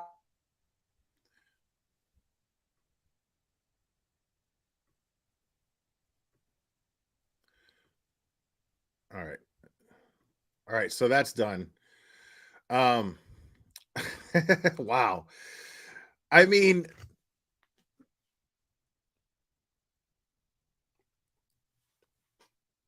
think about it, folks. Exactly. This is the perfect example of the Streisand effect. These cops, the DA, idiots, dummies, because now there is so much more attention. Now there are literally probably millions asking the right questions. Who the fuck is this guy? Why are they making such a big deal about him being arrested? Let me look into that. Let me see what he's talking about. And then all it takes is to just look at basic, simple documents that show that there is clearly something nefarious going on here. Incredible. Yeah. Yeah, you know what's up. So hold on a second here. Let me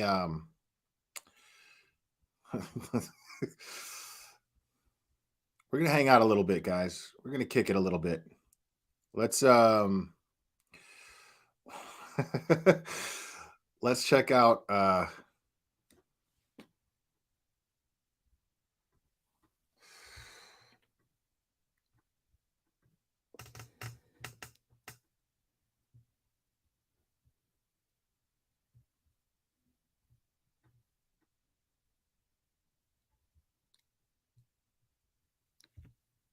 um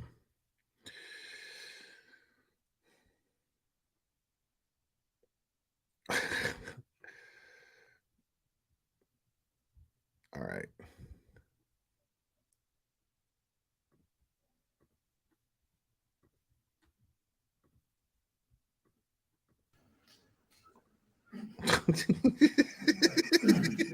Fucking guy, dude.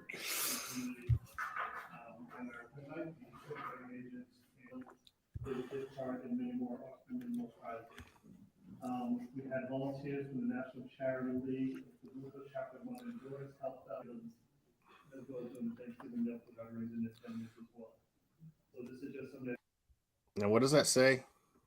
Hey, is this Chris? I have some sensitive information about Turtle Boy, but need to make sure it's you first. I don't know what that means.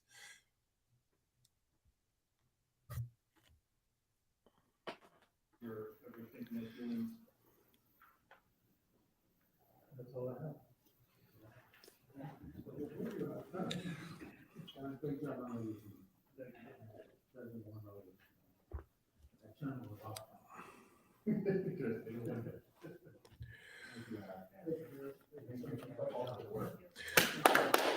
Yeah, I will do that, Sean Pellegrino.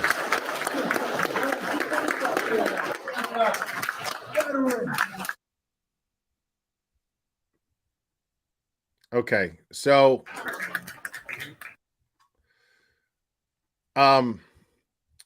those of you just joining, Turtle Boy was arrested for basically just doing what he does, but he was charged with intimidation of witnesses, and the witnesses that he named were that were named in the arraignment were Proctor, who is the detective on the Karen Reed, the detective on the John O'Keefe investigation on who murdered John O'Keefe, the lead detective who's investigating Karen Reed, or did investigate Karen Reed, Jennifer McCabe, who those of you who are familiar with the case know exactly what role she plays in all of this. Who else? It was Chris Albert, also known as Chicken Palm Charlie, and one other person, I believe, and I can't remember who it was. But let me.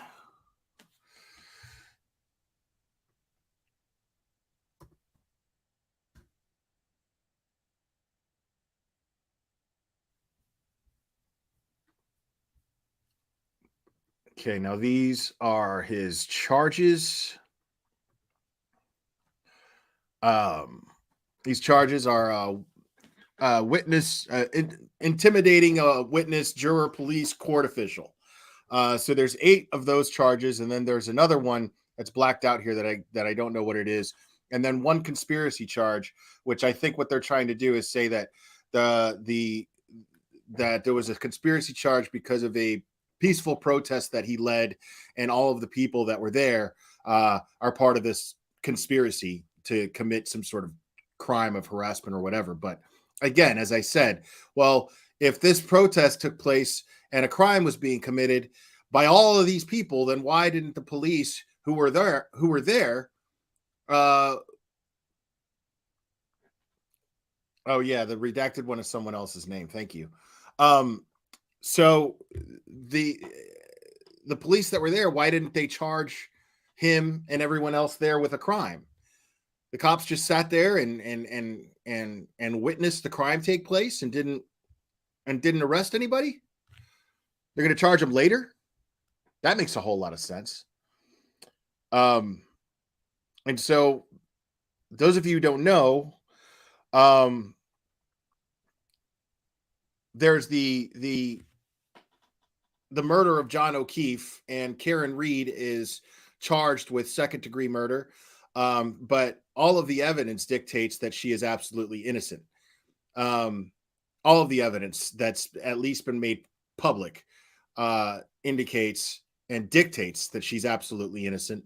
And the now the Turtle Boy has been extremely involved in exposing this, and his tactics are definitely aggressive. But again, I do not see at any point that he went outside of what his First Amendment rights afford him. So I just don't see that happening. I haven't seen any indication of that. Like I said, I mean, he's definitely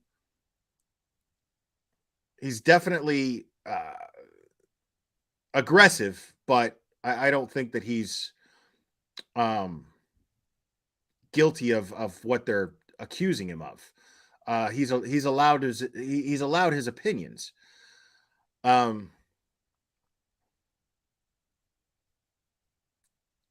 Now, Kinsey, that's fine. You're allowed your opinions in here too. That's absolutely fine. I mean, you're subject to being called a fucking moron by anybody in my chat as well, including myself, since you obviously can't read a fucking document and comprehend what it says. So, I mean, but you're welcome to be in here and spout out your dumb idiot opinions. But you're subject to rebuttal. Just saying.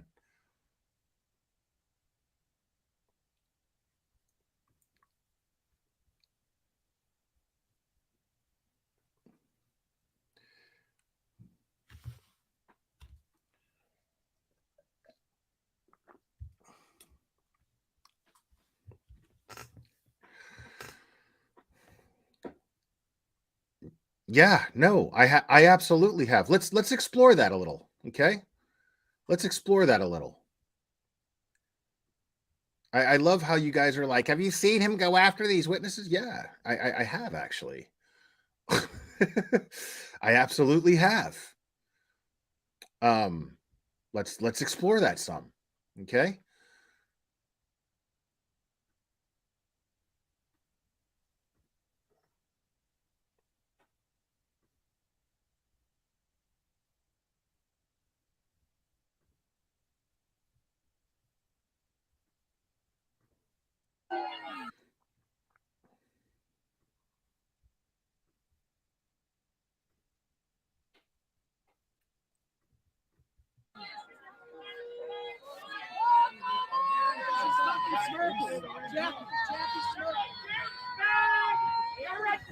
I see him.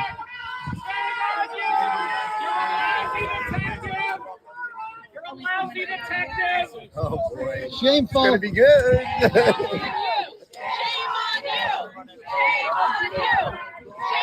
There's Carl Dougal. He's a disgrace. He's a disgrace to the Boston Police Department. He's a disgrace. He needs a personal escort. Look at him. Look at him. Look at that coward. He had a lot to say to Karen Reed. He had a lot to say to her on May 24th. Not so much to say now, huh, Carl? Not so much to say now, do you? There's Carl Dougal. He is a disgrace to the Boston Police Department. Carl is well aware that Karen Reed did not kill it. But Carl's feelings got hurt. Carl's feelings got hurt because Karen didn't call him back while he was experiencing trauma. Is that true, Carl? Are your feelings still hurt? Carl, can I ask you something? Why did you keep your car at Karen Reed's house for 6 months after John was killed? Why did you do that? So you were using her, right? She was useful to you, wasn't she? She was useful to you. After she was charged with murder that you know she didn't commit, you allowed your car to sit in storage at their house for the next 6 months. Why did you do that, Carl? Why didn't you go and get your car? Carl, is it true that you got John's car painted after Karen Reed backed into it? Is that true, Carl? Are you part of the cover-up, Carl? We apologize for this scumbag coming by. This guy's a horrible person. He's horrible. I mean, I don't see him breaking the law. I see cops everywhere. Jackie Dougal. I don't see him breaking the law. Yourself hit, Mom. She had a lot to say to Karen Reed. She's a mean girl. She's a bully. She's a bully. She's a bad person. She's a disgrace. And Carl is a glutton for punishment. Look at him. See, this is the Carl, thing. why don't you wear your assless chaps today? Any comment on those? Carl? Assless chaps. On the assless chaps? Assless chaps. That's funny. So here's the thing, folks. Now, I find this fascinating because there are people who compare him to someone like JLR or Bullhorn Betty. First of all, Bullhorn Betty can't hold a candle to this guy. This is a guy who actually understands the law. Okay? That's point A. Point B is Bullhorn Betty goes after families of victims and cops that are actually doing their jobs. That's why I call her out on what she's doing. Okay? That's the difference. Oh no, J-Rod on point? No, I'm glad, like, your timing and asking that question is impeccable. It's great. Because it's not the same. Because this guy's going after clearly corrupt cops. I wouldn't even say that out loud on my channel if I didn't see evidence that indicated this. At the very least, negligent cops. At the very least, cops who are just trying to make something go away. Cops simply not doing their job. At the very least.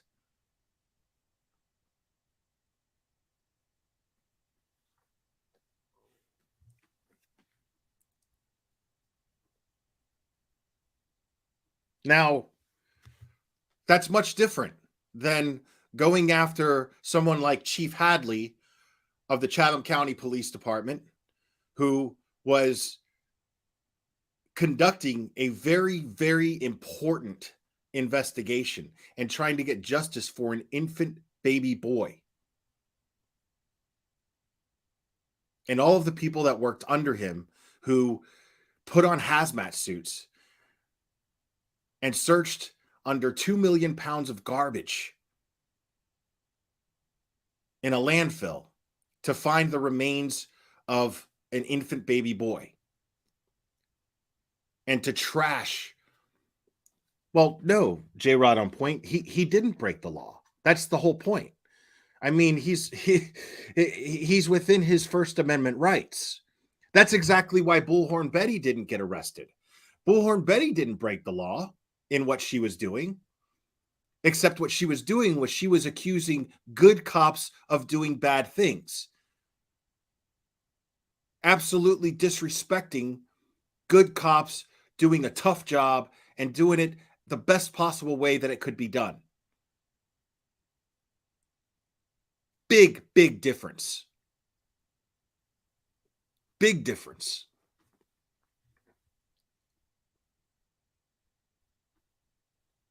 Now, I would absolutely be speaking up against Turtle Boy. I would absolutely be speaking up against him if I didn't see plenty of evidence to indicate that his argument isn't solid. Or is solid. Sorry. It's absolutely solid. And this is just proof that they're just trying to shut him up because he hasn't broken the law. He hasn't done anything different. Why are they arresting him, and they never arrested Bullhorn Betty for what she's done? Or JLR for what he's done? Why are they arresting him? Why? Because he's exposing the truth. Do you think he would get the kind of attention, the kind of media attention that he got today if there wasn't truth to what he was saying?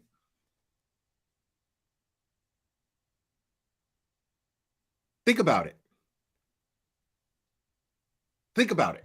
Like Bullhorn Betty and JLR, they got They got media attention, but they got exposed as hecklers, dummies, clowns, idiots that were just out there making noise, doing nothing but harassing people, heckling. They were labeled as hecklers by the local media sources. That's not what's going on here. This guy's got mainstream media's attention and asking questions. Now mainstream media is going, what the fuck is going on?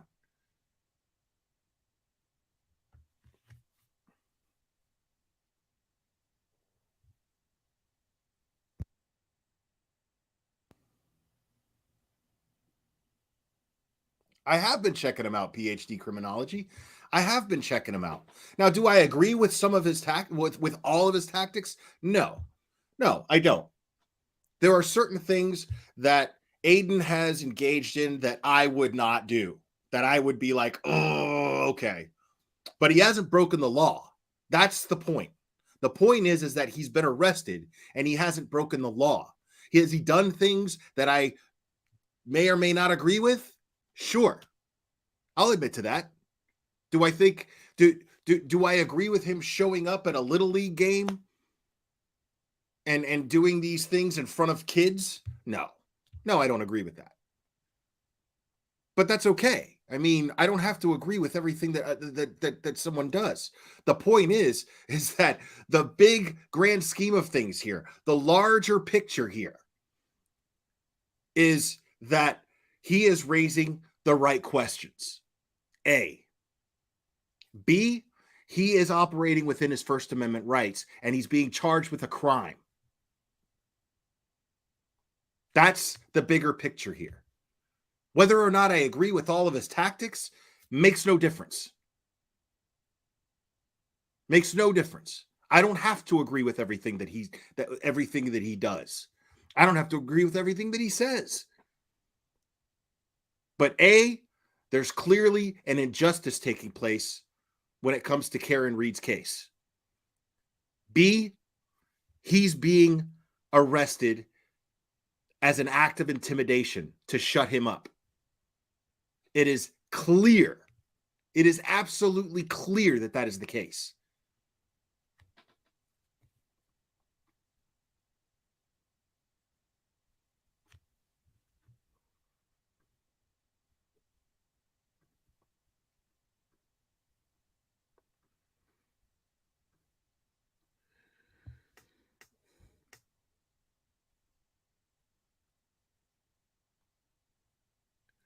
I'm trying to find the video where he...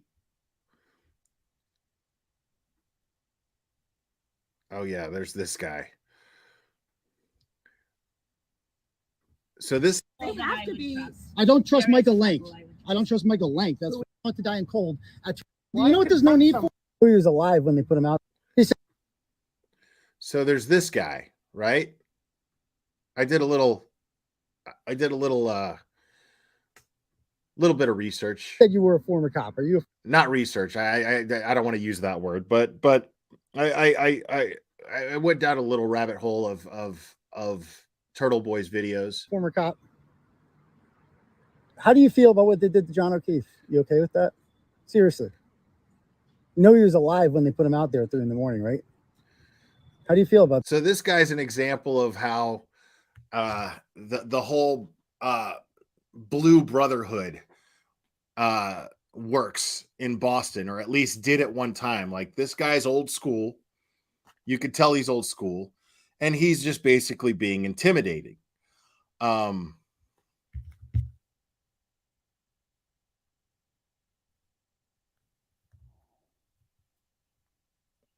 And it's interesting how he deals with them. Sorry, I'm getting messages here.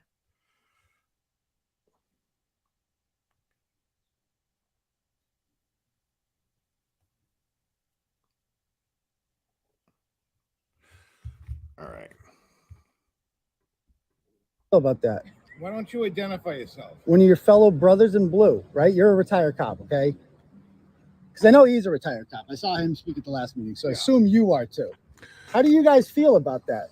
A Boston police officer. All right, so I guess he's not a cop. Okay. But there's it's just interesting what happens here. Thrown out on the lawn. I mean, are you a cop too? Say something. A Boston police officer thrown out in the lawn like trash. Good. Who are you? Who are you? I got just as much standing as you do. Me. Coca-Cola. No, I mean, I don't think I'm not even gonna bother him. He doesn't even have a phone right now. I wouldn't even bother sending Turtle Boy any DMs at the moment because he's not gonna get them until he gets new equipment. And B, I'm one of the last people that he's going to be contacting and speaking to. I seriously doubt that I'm on his list of people to talk to right now, considering what he's going through. But I'd be more than happy to have him on here again and discuss what happened.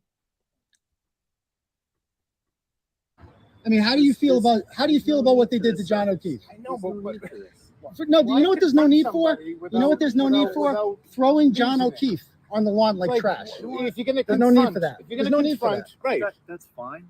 All right. But, I'm just letting the process play out. What does that mean? Do you think the process is going fairly? Do you think the process is fair when Michael Proctor, who is close friends with the Alberts and McCabe's? You're asking me a question I don't know. Maybe you should research it. It's kind of a big deal. I mean, you're here because you care, right? I know, but you're here because you care, right? Why is he getting? I mean, you're here with this tough guy. You're here with Santa Claus, right? I care about my town. I know, do you care about that there are murderers walking around your town? I mean, murderers. Yes. You know, you're sitting up here making these comments with the handle PhD criminology. And you're talking about shady stuff and how you hear he's involved in shady stuff. But wouldn't somebody with a PhD in criminology just have the basic common sense? He doesn't even have a record. This guy doesn't even have a record. He used to be a fucking school teacher. What are you talking about? This guy has nothing. That's Turtle Boy has nothing that's a mark on his credibility. Nothing. And I love that. I love how you guys want to compare him to Bullhorn Betty or JLR. This guy quit being a high school teacher so that he could expose things like this. And then he has no criminal record whatsoever. Bullhorn Betty's criminal record is a mile long, full of violent charges. JLR did prison time for filing nefarious lawsuits. I mean, what are you talking about? Like, you know, you're going to come in here with a handle PhD in criminology and not even apply the most basic of common sense when you make comments in my chat. Mind-blowing. Mind-blowing. Murderers, people that murdered John O'Keefe. That would be up to Michael Proctor to decide, but I think everyone's best guess is Colin Albert, Brian Albert, and Jennifer McCabe. You're the one who's telling me. Okay, well, Jennifer McCabe Googled how long to die in cold at 2:27 in the morning when she allegedly thought that John O'Keefe was at home in bed. So she's one of them. Then there really shouldn't be any problem. Oh, but there is. What's his problem? What's his problem? But there is. You know why? Because the lead investigator is Michael Proctor, a close family friend of the Alberts and McCabe's, who has literally never questioned 5 witnesses who were inside the house. It's bigger than him. It's bigger than who? Yeah, it goes up all the way to the DA. You got the feds involved, everything. Well, who are the feds investigating? I'm not worried about it. Who are the feds investigating? investigating? What do you mean you're not worried about it? I'm not worried about it. I think the process is playing out. You think the process is playing out fairly? I don't know. You think it's right? Do you think there's a conflict of interest to have a close family friend be the lead investigator on a case in which you were inside the house when a body was dropped in the lawn? Who are you? I mean, that's a lot to go on. I'd have Do you to have a decide. voice? Are you law enforcement? What? Are you law enforcement? Kind of. Okay, so if there was a body found on the front lawn, do you think the house should be searched? Sure. Dude, you're crowding other people. You know, what are you doing? You figure out. What? Are you, I mean, you're a former threatening me? cop. I mean, You threatening is me? this how things work back in the day? You rough people up? Why? Is this Bernie Albert? My friend. No, No, it's not. I don't. This I is think not it might Bernie, be. is it? Is that Bernie? I don't think it thought is. it was. Bernie's more slovenly. This guy's a little. Bernie's responsible for this beautiful legacy. Yeah, he's left quite a legacy. The only FBI involvement that I know of in this case, is not even FBI involvement. It's Jennifer Coffendorfer being loud as fuck on Twitter, who happens to be ex FBI. That's all I know. So I mean, I don't know if there's. I mean, I don't know. But yeah, I mean, the fact that she tweeted that she has evidence that Turtle Boy threatened her and her family is I'm still waiting to see that. As a matter of fact, let me go look. Let me see if she's posted anything recently. Here we go.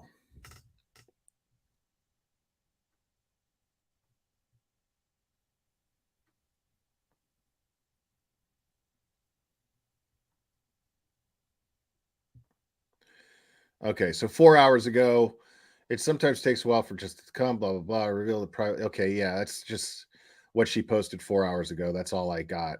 She hasn't posted anything. Wait, no, okay, wait. So 3 hours ago, the charges are related to his intimidation of witnesses in the Karen Reed case. I provided the email sent to me by AK to authorities. Recall, I am out of state. Nevertheless, my husband is most relieved by his arrest. It is no fun being threatened. I mean, why not? I mean, if you're up here so fucking loud on Twitter, dude, you know, that's what I don't understand. If I had those emails, if I had that data, and I'm so fucking loud making these accusations on social media, I'm dropping receipts with it, dude. Well, I turned it into the authorities. Okay, well, why not show the world? If you're sitting here trying to discredit him and expose him as being some sort of, you know, criminal who gets away with shit and a threatening menace, then expose him. I want to see these emails.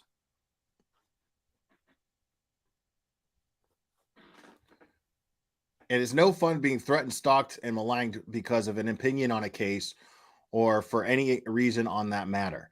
I mean, here's the thing. If you're going to express your opinions publicly, you're a public figure, and you're going to express your opinions publicly on a very public case, well, then you're subject to criticism like anybody else.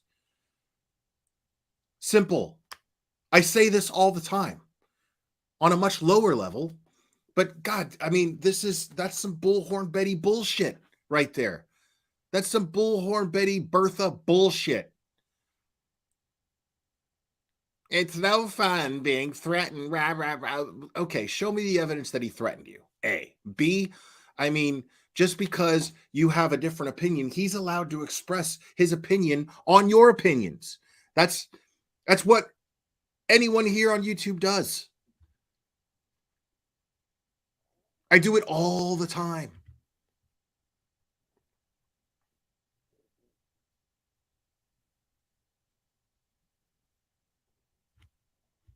I mean, like how is a former FBI agent going to stand up there, just sit up there on Twitter and whine and play victim? That's asinine. And then not show receipts. Make these accusations and not show receipts. And yet, this is a very, very important point, people. Why wasn't she on that witness list? Why wasn't she on that victims list in his arraignment? If Jennifer Coffendorfer has all this evidence of him being threatening and intimidating, why wasn't she on that list? Why wasn't she named? Could it be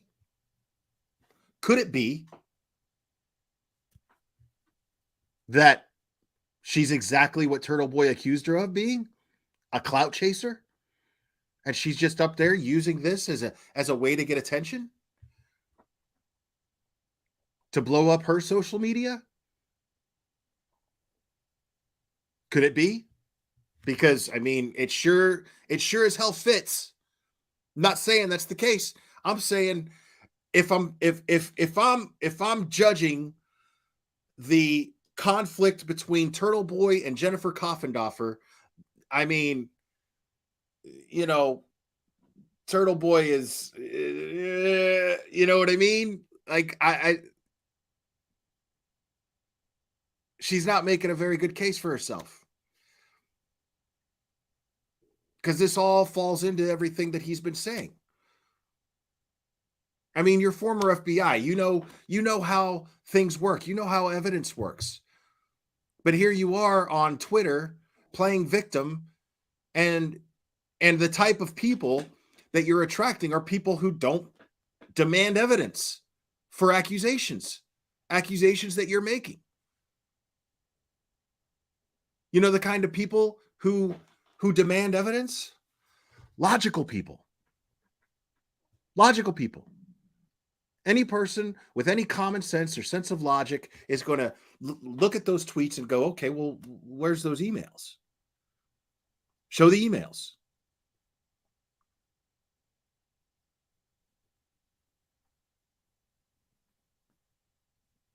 Because otherwise it just looks like clout chasing. It looks like sad fishing. It looks like you're using sad fishing as a method of clout chasing. That's how it looks. I'm not saying that's the case, because those emails might very well exist. There might be a good reason why she's not sharing them. I don't know. I honestly don't know. But I'm just saying how it looks. Just saying how it looks. Uh-oh. I think we got a super chat. Super chat. I think we got a super chat. Super chat. Super chat. Super chat.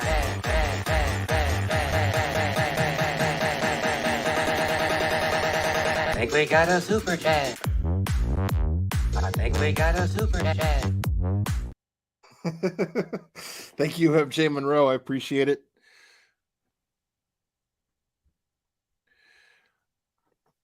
Yeah, I'm just saying it's a bad look to somebody like me who's trying to be objective, because I've never had anything bad to say about Jennifer Coffindoffer. I never have. I've seen her panel up with channels that I really like Duty Ron, like Profiling Evil, Mike King. These are channels that I like and I respect. And I don't agree with them when it comes to this case. Well, I don't know what Duty Ron's opinions are on this case, but I heard what Mike King said, and I don't agree with him. And it's perfectly understandable, more than understandable, if people are like, well, he's the former criminal investigator and he's a published fucking author. He's a criminal profiler, career criminal profiler, and you're fucking YouTube dickhead. That's fair. That's perfectly fair. But I mean, I have to question if Mike King has actually looked at all of the evidence that's been made available.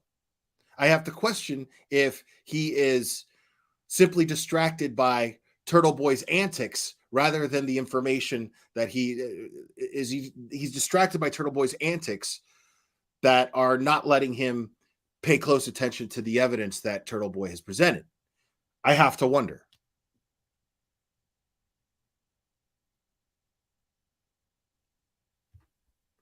Good point, Haley Hopes. Absolutely.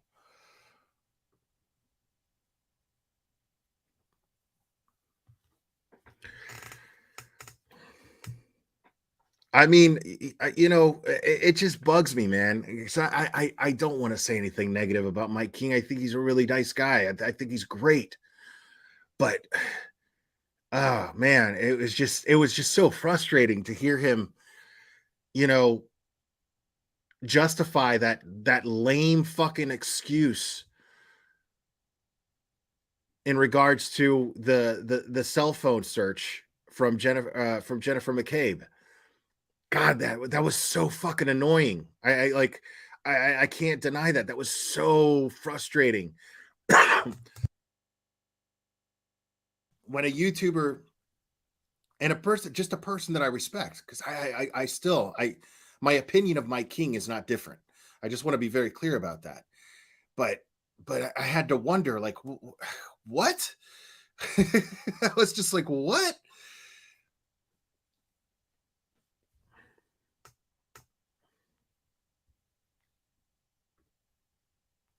I think we got a super chat. Super chat. I think we got a super chat. Super chat. Super chat. Super chat.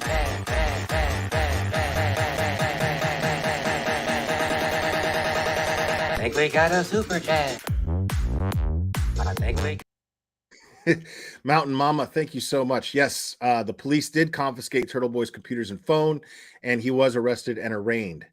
He is out now, and I think as we speak, he's out shopping for new computers and phones. Because now the fire is lit. Okay, let's be very clear about that. You arrest a guy like that. When you arrest a guy like Turtle Boy, who's that aggressive, and you try to shut him up, he's just going to get louder. He's just going to get louder. I mean, you saw how loud he was. He steps out in front of the court steps, out on the court steps, and he had a crowd of mainstream media around him. A crowd of mainstream media.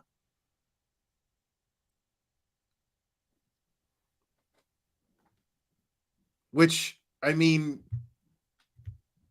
I feel like that's not what they were hoping for when they arrested him. I feel like that's not what they were. I feel like that's not exactly the result that they were hoping to get. But I mean, it's crazy.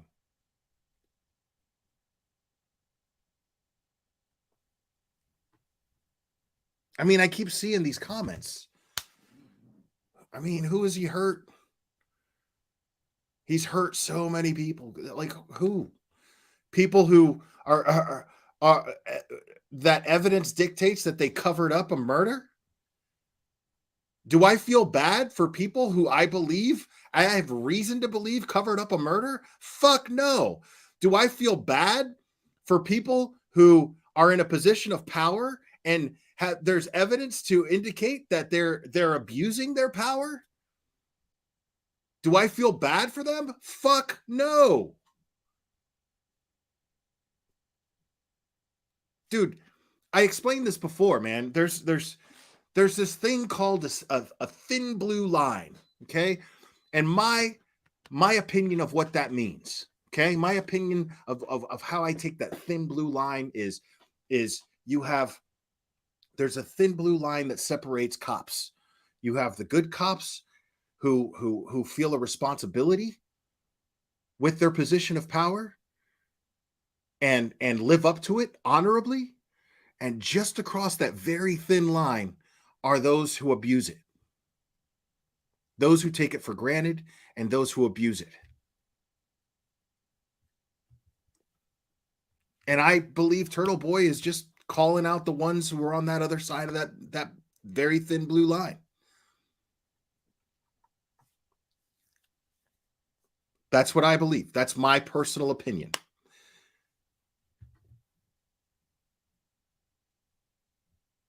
I mean, I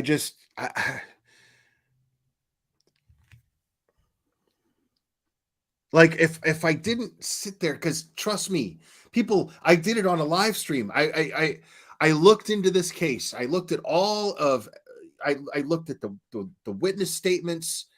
I went over all of them, and I was just like, there's something fucking weird about it. But I did it objectively. There was a reason why I did it live. The reason why I did it live was so that you guys could see me actually doing the research. not forming a biased opinion behind the scenes or getting outside influence from anyone else. I did it so you could see me collect the information, absorb the information, and assess the information. I did it live so that you guys could see me do that. And I'm telling you that the evidence dictates that what Turtle Boy is doing is justified.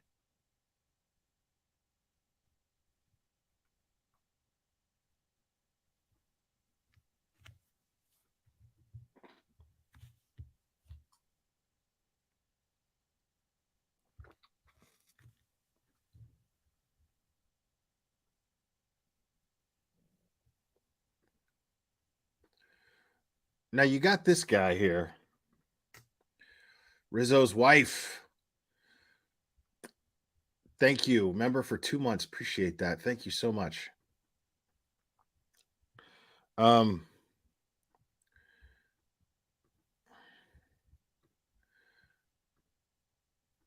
then this guy looks familiar. Think of the process.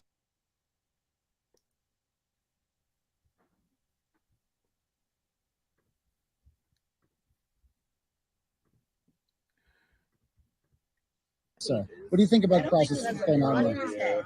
Do you have opinions? Do you say words? Nope. So what are you here for? I knew it. What'd you come to the meeting for? Because I came with a purpose. What purpose did you come for? I was like, oh my God, that has to be here because of the way you're talking. Nothing? Nothing? Okay. Well, and everybody has a voice. Everybody should be heard.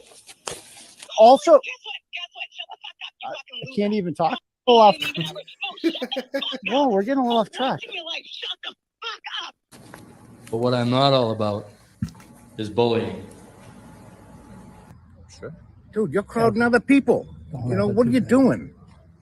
You figure out. What, are you, I mean, you're a former cop. I mean, You threatening is me? this how things worked back in the day? You rough people up? The amount of bullying that goes on in this town from behind a keyboard. Wow. Petty Patty, member for 16 months. Thank you so much. Being blissfully in denial does not make it go away. Agreed. Agreed. Is astounding. If it was happening to our children, we'd stop it right away. Okay, guess what? Shut the fuck up. Oh, sorry. Okay, sorry. There's a Facebook group on this town that is deplorable. I mean, it's just very funny. Like, this lady's just cussing him out. You know, like, fuck yourself, you fucking homo. Make accusations, false accusations, half truths. Turtle boy, you fucking turtle. Go get a new name, okay? You fucking turtle juice. They bury people with their comments. They bury people's children. So fucking lay on that and fucking figure that out. Go. I love people from Boston, bro. Like, you know, like, I swear to God, people, I swear to God that, like, if I'm not rooting for the St. Louis Cardinals or the Miami Marlins in baseball, I'm rooting for the Boston Red Sox. And the only reason that is because I love Boston fans. I swear to God. That is literally the only reason. Because I love Boston fans. There's no other fan base like Boston fans. None. There is no such thing as fair weather fans in Boston. Like, I can't stand the fucking New England Patriots, bro. I hated fucking Tom Brady so much, but I always respected their fans. always, always, always. Because there's no such thing as fair weather. Like, they are just absolutely and totally behind their team no matter what. No matter what. Boston Bruins, the same thing. Like, you gotta respect that. Now, they get a little rowdy. Like, they get a little rowdy, but I don't know. I like that shit. I like that shit. What can I ask? It's disgusting. What crime did I commit? What crime did I commit? Why do you guys all say that? I've lived here my whole life. You want to bully somebody? Bully me. See what happens. What, do you? I mean, you're staring at me. You got anything to say? Who are you? What's your name? What's your name, sir? What's your name, Grandpa? Come on, Santa Claus. I mean, you were staring at me the whole time. You're staring at me the whole time, sir. Who are you exactly? Who are you and who are you here to defend? You here to defend the Alberts, sir? What crime did I commit? What crime did I commit? Why do you guys all say that? I mean, do you want to make out with me? What's going on here? I mean, do you want to kiss me? Is that what you want? You're smiling.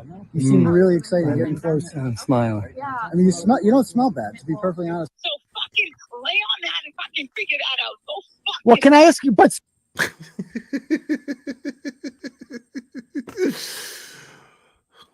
Oh my God, dude. I mean, yeah, I'm not getting the impression that that dude is intimidating at all either. I mean, but it's just so silly, man. Like,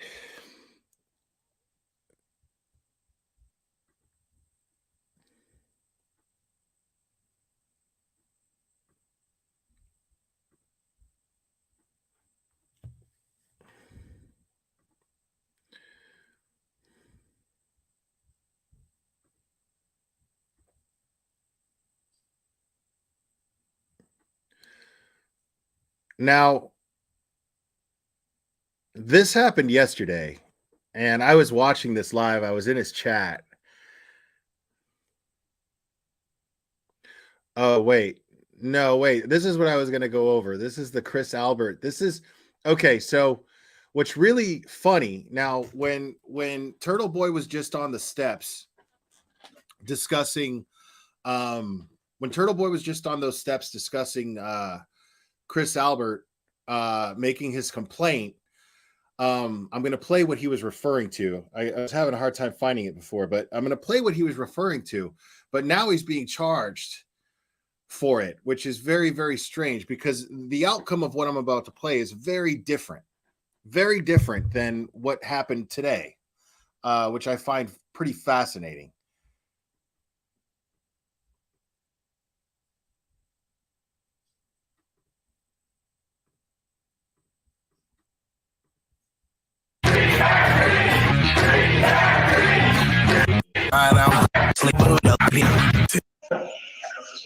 Yeah, I got dinged on copyright last time. I don't want to play that song. This is an ex parte request for harassment law. Exactly, please raise your right hand for me. Do you solemnly swear the testimony you're about to give the court the cause now I'm hearing is the truth to help you God? Yes, I do. All right, good afternoon, sir. Please state your name for the record. Christopher Michael Albert. All right, and okay, and seeking a harassment order against Aiden Kearney. Correct. Okay, I read your affidavit. It's pretty extensive. On the one hand, on the other hand, it really doesn't have what the case law requires is true threats or fighting words. So remembering that you're under oath, I know I could tell you're very upset by this thing, and Sure. I respect that. But why don't you make your case as to why I should do it? Sure, Your Honor. I'll make my case. So this all starts from a case that So this is Chris Albert, who has been aptly named Chicken Palm Charlie by the Turtle writers and Turtle Boy, which I think is fucking hilarious. But now he shows up to the guy's restaurant and gives him a hard time. But this is him basically trying to do something about it, trying to legally get something done. And he's also now Chris Albert is also he has a seat on some committee in the city. He has I don't know exactly what it is. If somebody in the chat knows, then put that in the but he I don't know, he definitely has influence in the city. But this is interesting here, because he's trying to get Turtle Boy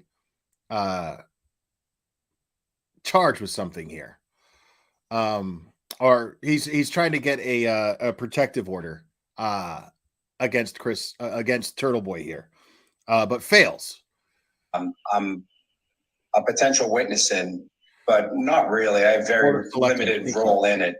And because I was thrusted into this case, this person decided to start writing blogs about me, all sorts of crazy stuff. Now I know I mean, a restaurant is a restaurant. He serves food. I mean, I call it a restaurant. Maybe you can't sit down. Maybe it's all takeout, whatever. But I refer to any of these places as technically a restaurant. So let's not get into semantics here, folks. Right. The select board, which is like their city council. Thank you. Stuff. And it's one thing to write, about a person, and that's fine, because there's First Amendment, and I'm a First Amendment guy. But it's another thing to show up at a person's place of work in their establishment where they try to make their livelihood and go about their day-to-day life without interruption.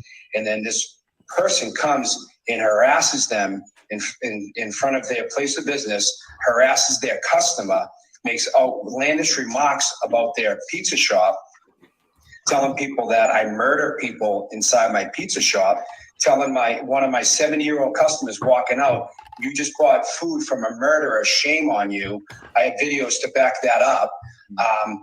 Coming there not once, but twice, doing the same stuff day in and day out, then calling my cell phone, calling my store phone, then in turn, it's causing his people to pile on and to call my store, call my cell phone, make threats against me, make harassments against threats. What threat?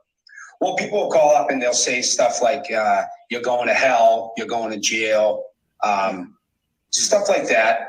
And then. Okay, so Turtle Boy is St. Peter. He can threaten you with going to hell. Okay. I mean, I had no idea, folks, that we were in the presence of divinity.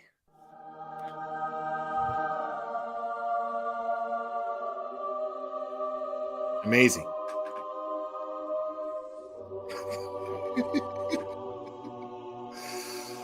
Oh man. And then shows up at one of my select board meetings 2 days prior to harassing me at my place of employment, where I try to provide for my family and make a living, and then standing 3 feet behind my ear, sticking up the middle finger to me and getting it within 2 feet of my ear and filming it. I would say that totally clearly falls under harassment. And I'm at any given moment, he could have reached forward and grabbed me. And he didn't, but he could have. Let me just tell you what I tell everybody. And I'm listening, and I'm keeping an open mind. I'm just saying, as I read the affidavit, the case law is against you, but I'm keeping an open mind. You say that it's harassment. It is under the Webster Dictionary, harassment. Now, you know how hard it is to get a fucking TPO or an HPO? You know how hard it is to do that? It's very difficult. It's very difficult to do that. Like, you have to prove that there is a legitimate threat against you, that this person is actually someone to fear, as far as your physical well-being goes. And he hasn't done that, just being a fucking troll and going like this in your face all the time. That's not me having a reason to be scared of you, bro. Like, you know what I mean? Like, I'll just do that shit right back, Under Mass General Laws, Chapter 258E, though, even the middle finger is speech. Email's a speech. Speech is speech, obviously. Anything like that. And the case law is pretty clear. They have to be or I'll give it, I'll quote from a case, and then I'm going to keep hearing it. The case is NM versus PR. It's appeals court case decided on November 19th, 2020. And in that particular case, coincidentally, PR told NM that he would suffer in death and burn in hell, in addition to other allegations. And what the court said in that case is that where speech is concerned, and all of that is speech, including nonverbal speech, only fighting words or true threats,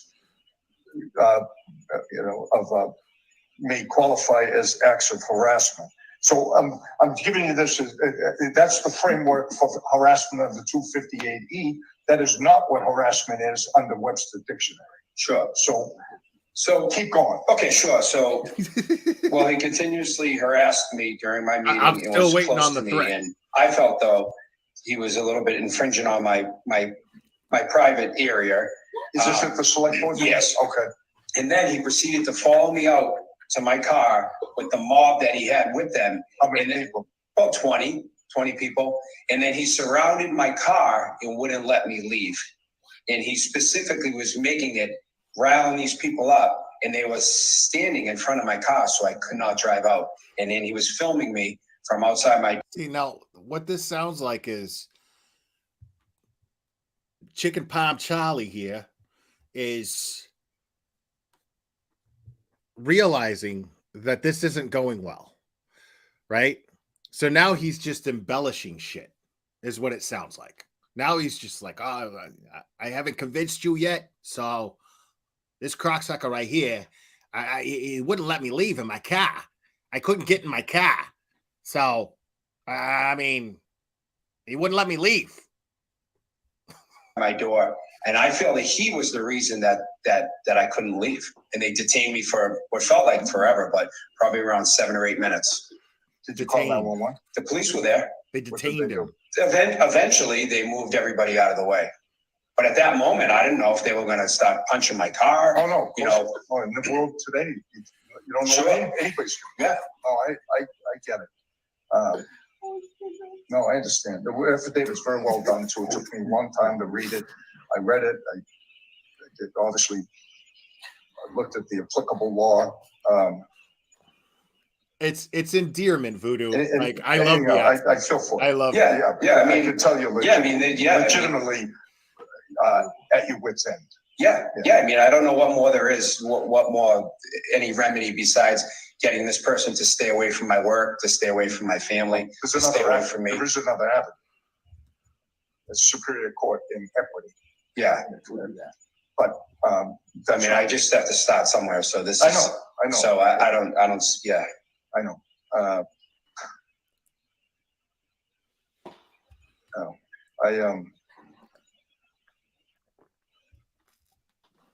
Guys, like, I don't know what to tell you, bro. And it requires fighting words or true threats of violence. I don't see it. So I'm sorry, I'm going to deny your request. Thank you. See, now this. Is it matter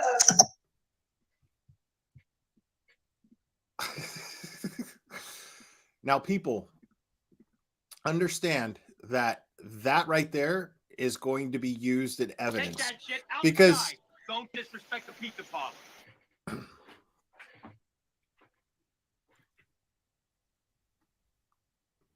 that right there is going to be used as evidence when this goes to trial, because TurtleBoy's not going to plead guilty to those charges. He has no intention of pleading guilty to those charges because he's not guilty. I mean, you heard him on the steps of the courthouse as he was leaving, and he said the first thing he's going to do is basically get new equipment because they seized his computers and phones, and he's going to hire an aggressive criminal attorney, the most aggressive one that he can get. So which is exactly the right thing to do. Oh, Calamity Jade, thank you so much. I appreciate that. It is exactly what he should be doing. So, I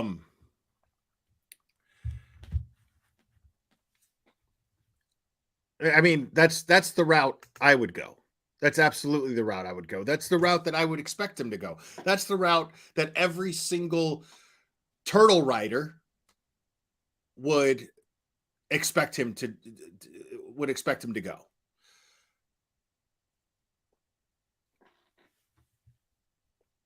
I mean, this is this is just insane that they thought that this would be the some way, shape, or form a way to quiet him, because even if they got some sort of order to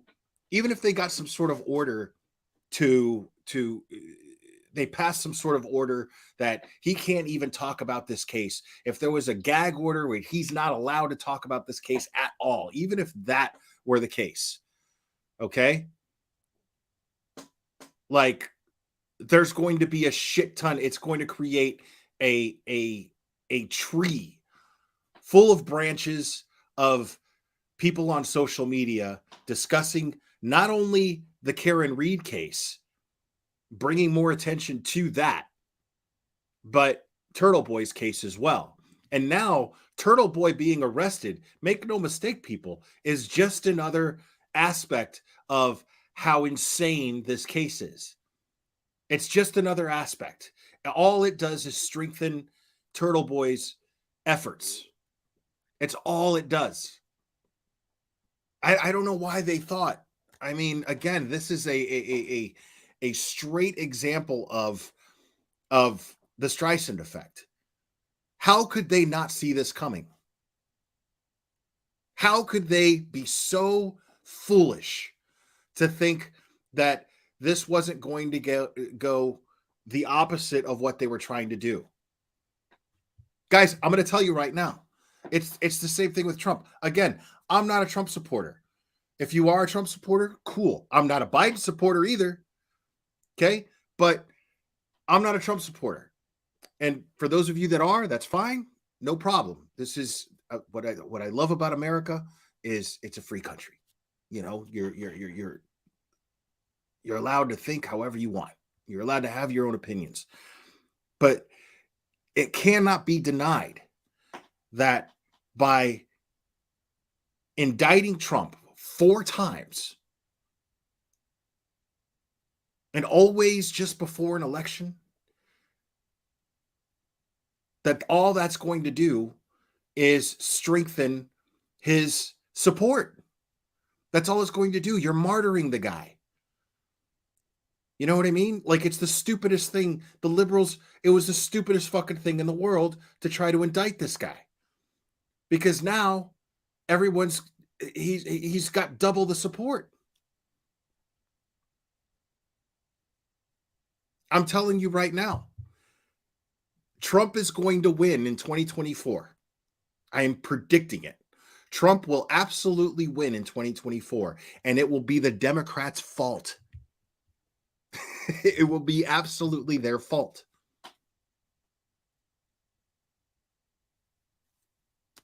Karen Reed is going to walk. TurtleBoy is going to walk. And it's going to be the Commonwealth's fault. 100%. It will absolutely be their own fault.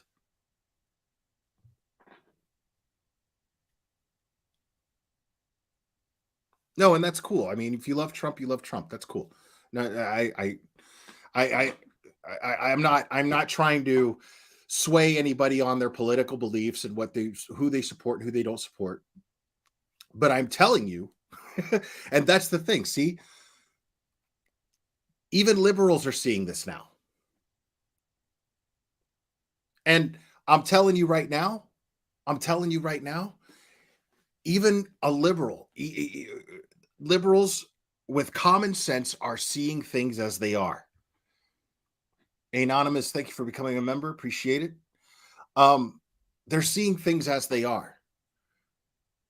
I mean, you have to be a blind, deaf moron to not see that this attack against Israel was absolutely funded by our administration. And then we're standing here going, oh, we stand with Israel. And it's all happening right before an election. Guess what also happened right before an election, people? Last election, 2020, COVID. See, now y'all are thinking, oh, you're getting into conspiracy theories. No, I mean, is it so crazy to think? Is it so crazy to think that these things happen just just before an election, that the timing is more than coincidence? Is it so crazy to think that? Come on, people. Use your brains. Use your brains.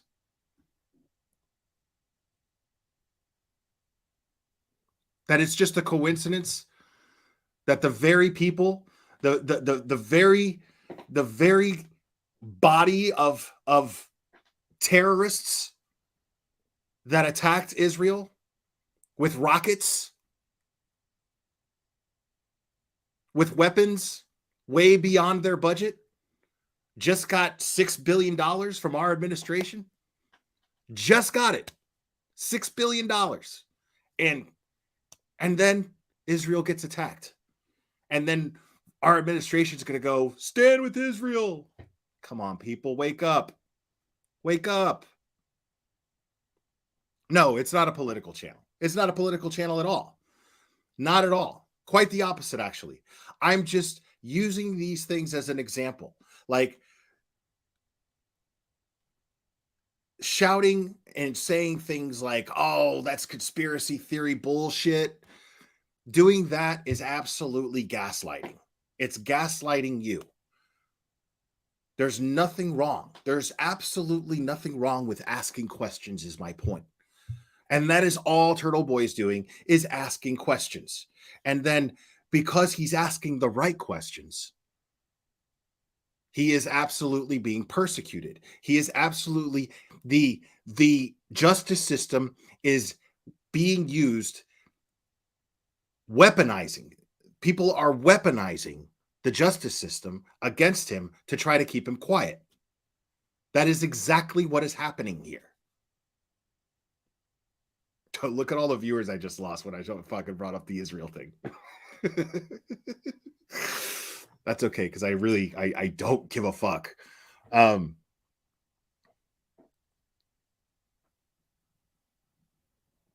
Now,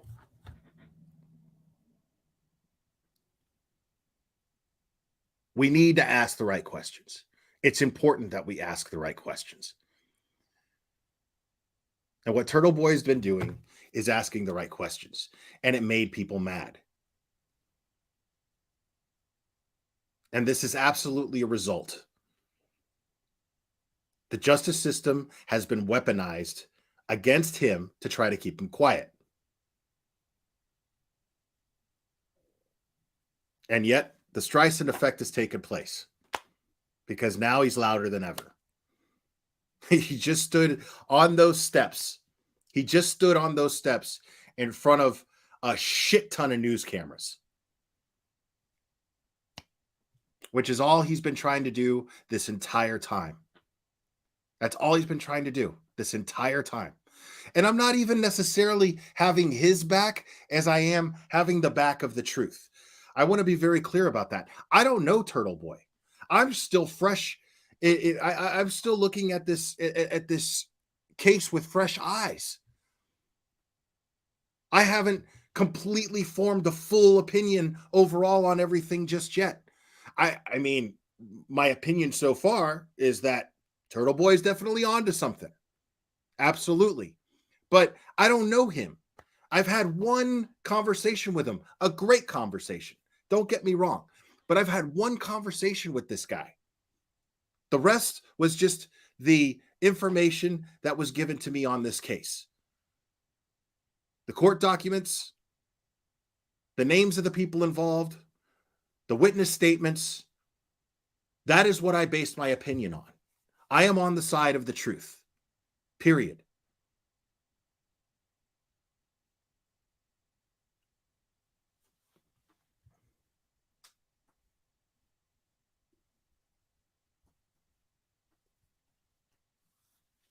And I mean, if being on, having the truth's back, Marianne Lee, as you're saying, having his back, having the truth back means having his back, then so be it. Then yeah, sure, I've got his back. Absolutely.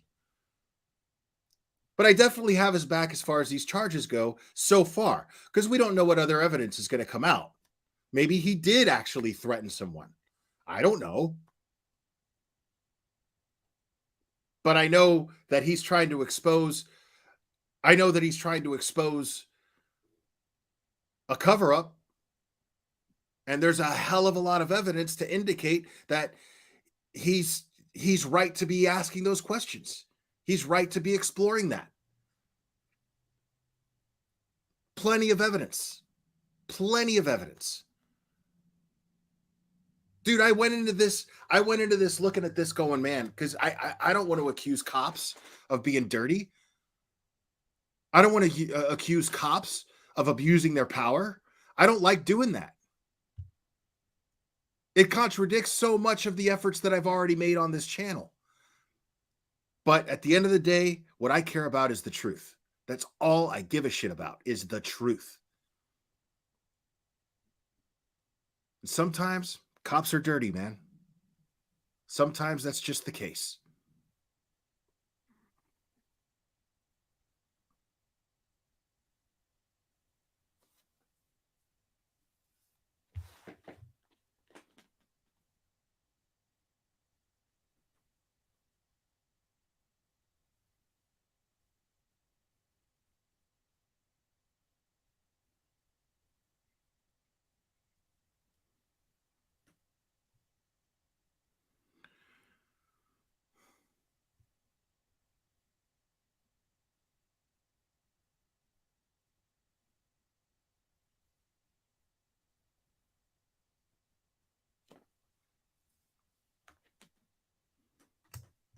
Oh, man. Don't even get me started on Texas, dude.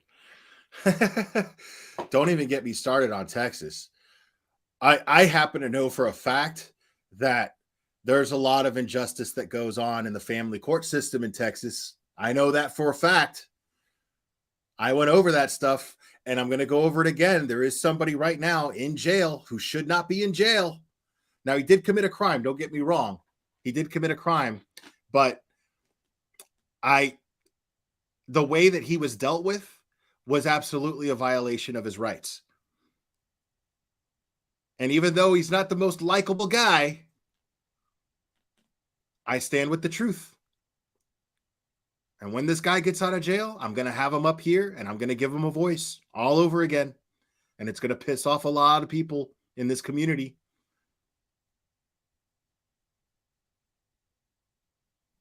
And I've kept myself separated from those people. I tried to get along with them. They made no effort to meet me halfway on that.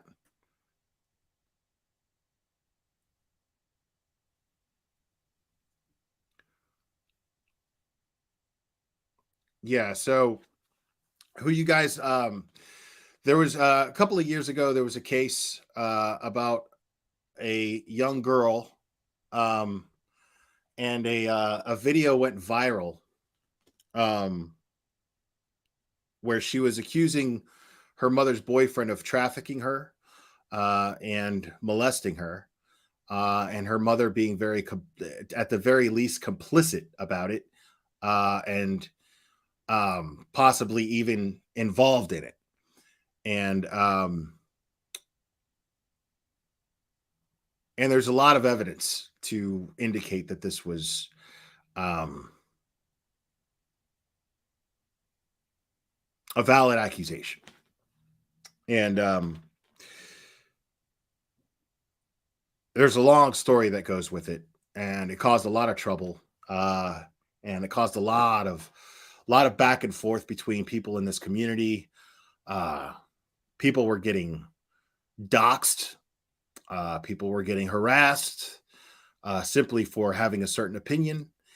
And in my experience, the side that's doing the doxing and the harassing are the ones that are afraid of the truth coming out. And we don't do that here. I've never doxed anybody. I've never harassed anybody. I've never condoned doxing or harassment of anyone. All I've simply done is gone over court documents and explained my opinion on those court documents, and I made a lot of enemies. And when this person gets out of jail, his name is Michael Long, and when he gets out of jail, and he will eventually, hopefully, unless something happens to him while he's in jail, which I would not be surprised if it did.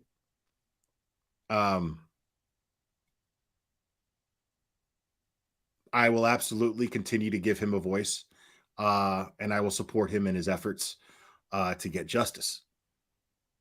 100%.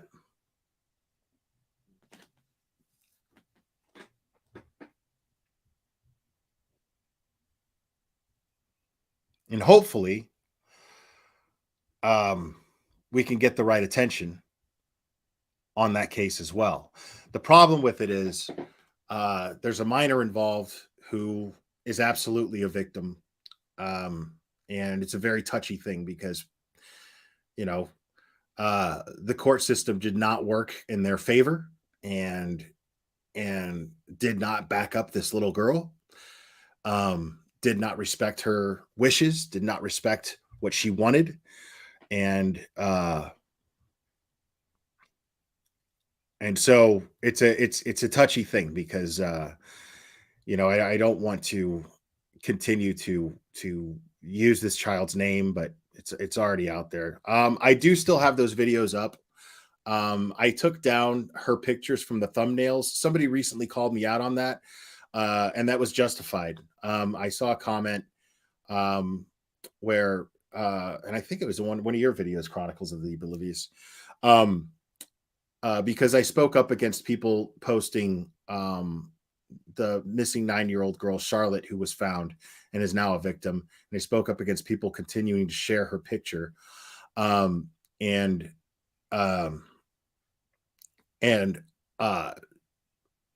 Unknowingly, when I was still very green on YouTube, I had thumbnails with this little girl's picture up on a separate case. And then I went back and I corrected this, which was my mistake. And I'm not ashamed to admit that. I'm not afraid to admit that. I was, like I said, it was very fresh and new to YouTube at the time. And taking on a case like that, I'd never done anything like that before. But it was a valid argument. If I'm saying to not have Charlotte's picture up, then should not have this other young girl's picture up on any of my thumbnails as well. So I corrected that. I took that down. I took those down. Not the videos, just the thumbnails. Because the truth needs to be exposed on that case still, in my opinion, and those videos are still up.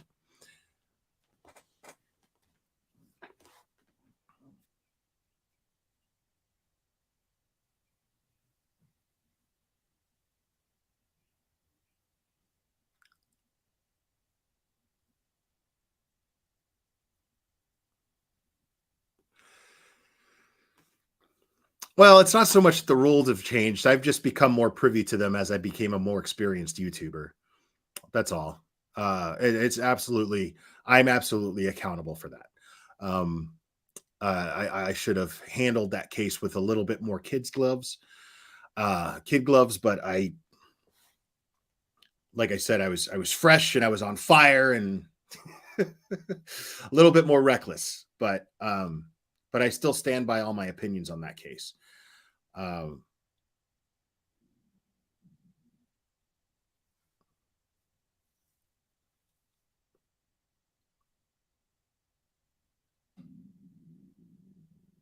man, I don't know if y'all can hear my stomach growling. I got to get something to eat. All right, I'm going to wrap this up. So any guys, any updates on TurtleBoy's situation here. I'm sure he's going to keep you guys updated himself, but I'm going to continue to cover this. There's somebody that I want to have on the channel that we talked about. We talked about doing something. I messaged him today, but it was very, very short notice. So I don't think he's even responded to me yet.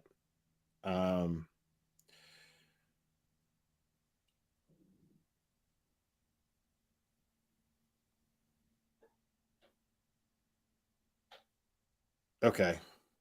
But he's tweeting about it. So hopefully I can get this guy on and we can discuss oh, really? Chronicles of the Oblivious. Michael may get out sooner. Looks like they are crediting him with time served while waiting for trial. 8 months, possibly get out at the beginning of the year. So that's the whole thing. This is why the Michael Long thing is clearly an injustice. He filed a motion. They just threw him in jail. He filed a motion for a jury trial. And if he was given the opportunity to present evidence in his case, I feel like he could have beat that case. But they denied him the right to a jury trial and just threw him in jail. So to me, people, that's a big red flag. That's a big red flag. But that's something that, yeah, it's not over. I will be discussing that as it progresses, because this man has not seen justice, and I think he deserves it. So anyways, guys, man, I'm starving. So I am going to wrap this up. I appreciate you guys joining me. You guys are fantastic. And I appreciate all of the new subscribers. I appreciate all of the support. I appreciate all the likes. You guys are absolutely fantastic. Yeah, it means a lot. So, but yes, I am definitely going to be covering this moving forward. You can count on that.